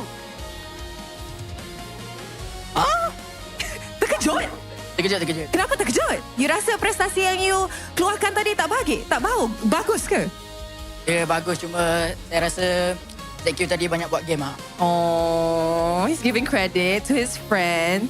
Diorang ni memang sangat-sangat close. So, I nak tanya. Tiket ke EWC sudah pun di dalam tangan anda. Tetapi tomorrow, it's gonna be the grand finals. Apa yang Bocil expect akan jadi di grand finals esok? Yang for sure kita akan bagi yang terbaik and kita akan fight. Yeah. Okay. Bap, bro. Well played, bro. Now, I rasa kita pun kena borak juga dengan Zeno sekejap lah. Zeno, cepat. Let's go! Mana Zeno? Ni. Zeno, bonjour! You are going to Paris! Bonjour. Kita tahu di dalam Vamos musim ini, EXP lane pun kita macam swap sikit kan. Tapi you are going to Paris. You akan wakil Malaysia juga. Kita tak tahu apa akan jadi di sana. Mungkin Zeno akan dimainkan. Mungkin Sepat akan dimainkan. So, apa perasaan Zeno sekarang ni? Saya rasa bangga dengan tim saya. Sebab diorang pucah saya pergi ke Paris. Ipu So sweet. Ipan, apa Ipan nak cakap dekat Angah kat rumah tengah tengok ni, Ipan? Angah! Adik Angah pergi Peri. You know what? Mungkin kita boleh wrap this up. Sepat. Selain daripada Angah nak cakap apa dekat fans Vamos. Forza Vamos yang datang hari ni. Firstly, saya nak cakap thank you dekat management Vamos, Bos Hanan, Bos Din, semua bos, Ava, Skupo, siapa-siapa yang sokong kita orang sangat-sangat happy and also give me opportunity for this season. And then to Forza Vamos, thank you sangat-sangat sebab nyanyi untuk kita orang, bagi kita orang semangat and also semua fans Vamos and fans IG or fans SRG, whoever you, thank you so much sebab memeriahkan MPL MY. So, thank you so much guys. We love you all. Aww. Sekali lagi Stadium Juara. Ini adalah wakil kedua kita, Tim Vamos.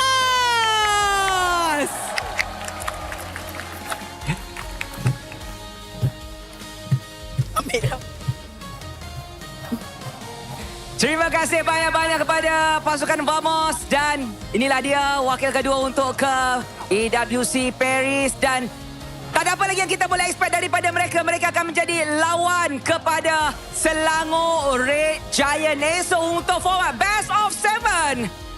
Dan kita tak boleh nak expect apa yang akan berlaku. Ros, kita dah tak ada apa dah dengan diorang. Kita nak hantar terus kepada meja panelis. Dan mereka bincangkan apa yang akan berlaku. Jom kita pergi dengar apa kata mereka.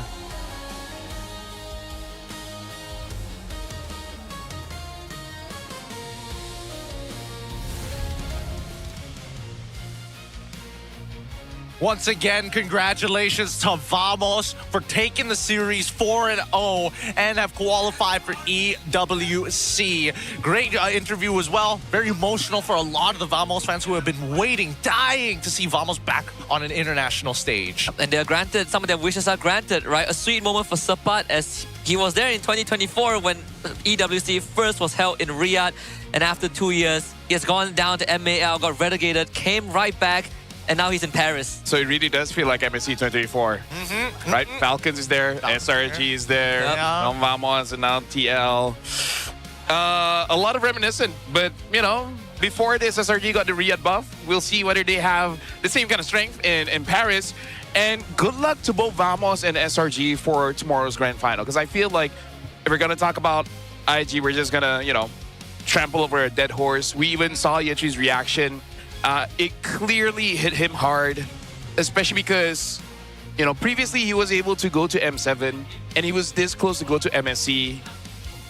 It's just...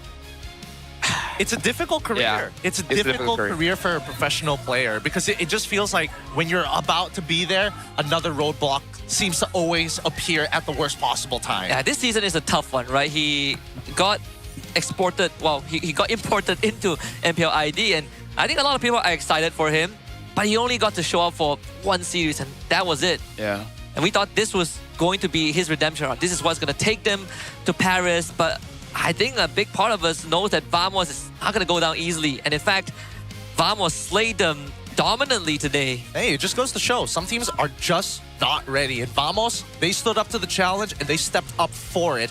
Unfortunately for IG, they got close, but just not close enough.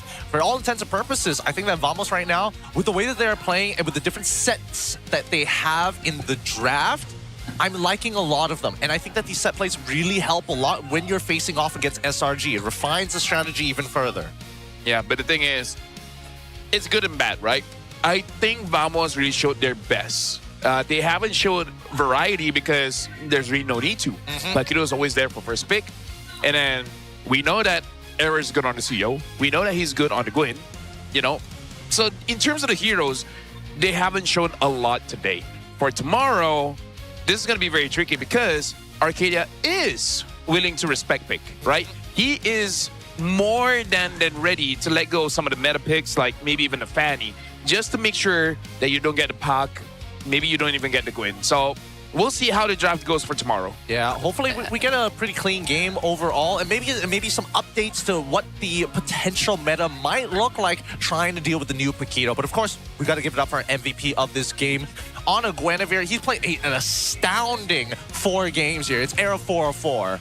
And he was surprised why he was the MVP. In case you guys want to know why he was the MVP is, number one, good engages. Number two, good counter engages. Whenever the Hayabusa wants to do something, he was able to outplay that. And there were a few times when Blue tried to jump in or anyone tries to jump in, he just gets the passive and then just knocks you up.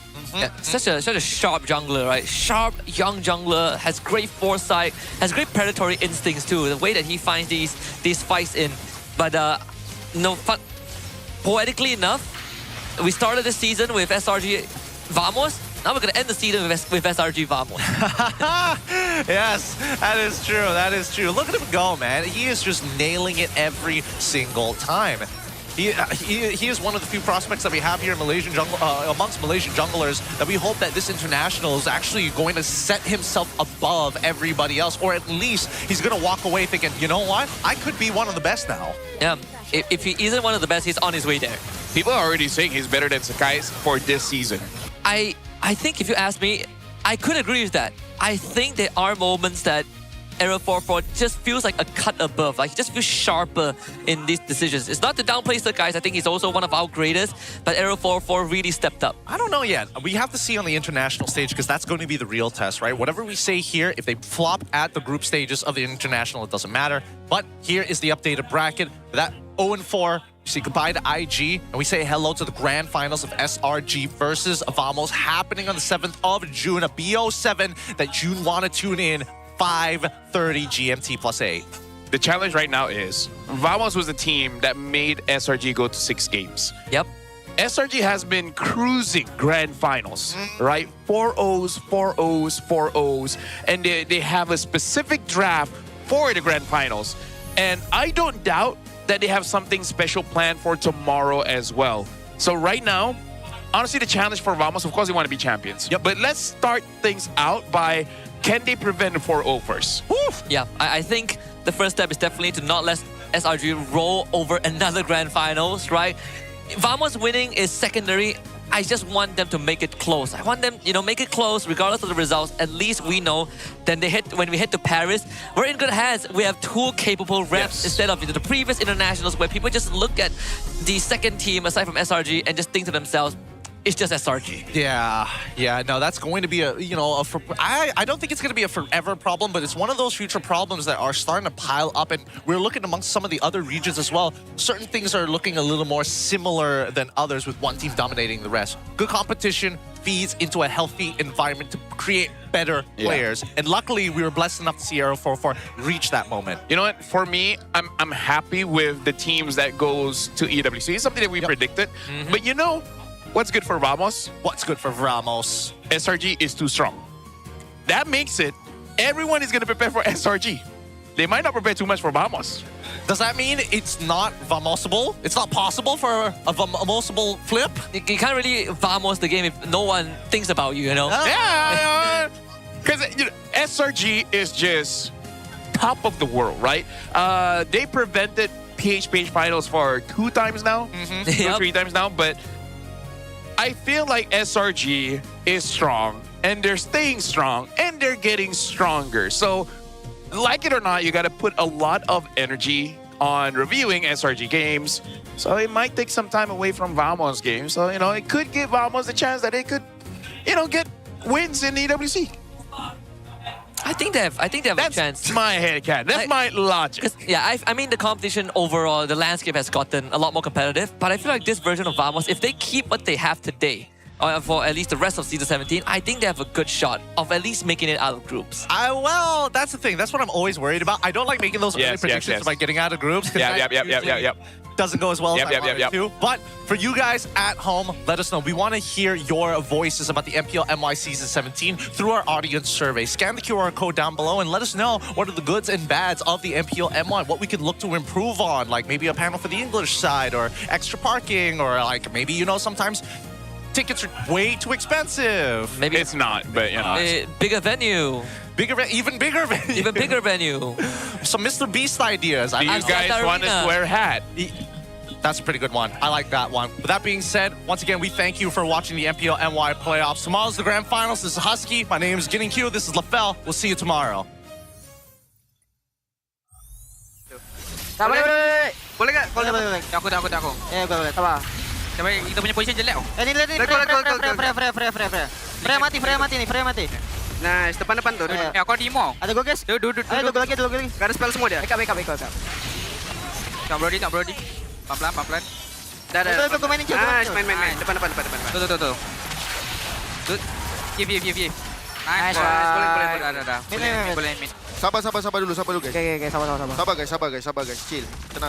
Tunggu bawah kali. Sumpah kalau dia lambat-lambat kan bawahnya masuk tu. Boleh, tunggu bawah. Ya tunggu bawah. Reset dah full load bagi tahu guys. Full clear aja atas ya? Udah set. Dah full Iya. Gue yang tarik. Ini tengok sini. Nah, tuh chip udah kantoy.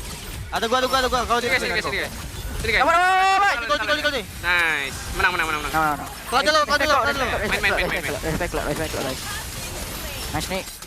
Nice. Main pan. Lagi. Boleh embal guys. Kejar terus. Kejar. Boleh. Flicker. No winter. Boleh defend guys. Don't hold T queen. Kedepan. Gua macaman. Lagi banyak. Majuin. Mati itu cepat. Jangan keluar. Gue udah flank out nih. Nice. Lihat. Gue nyakil gua. No. Ya bisa. Ada flicker dia. Mati. Nice one. Gua kecil. Aku show atas tau guys. Gua. Nice. Gulu. Aku boleh ke belakang. Masih bisa gak nih? Aku nih. Main. Depan-depannya. Oke. Aku ban. Ada. Aku ada. Gue masih ada winter. Depan. Mati. Brody lu. Mati. Nice boy. Dekat sama gua. Ayo busa. Ayo. Kejar. Aku sambil tolak wave nya satu. Lihat nih, gua blocking nih depan nih. Let's go boy. Boleh. Guys, kita ke Paris guys. Alhamdulillah. Kurang guys. Nice try. See you guys dimanapun kalian berada. Tanggal 8 kita terakhir guys. Thank you for everything. Thank you, Dok. Nice try, Dok.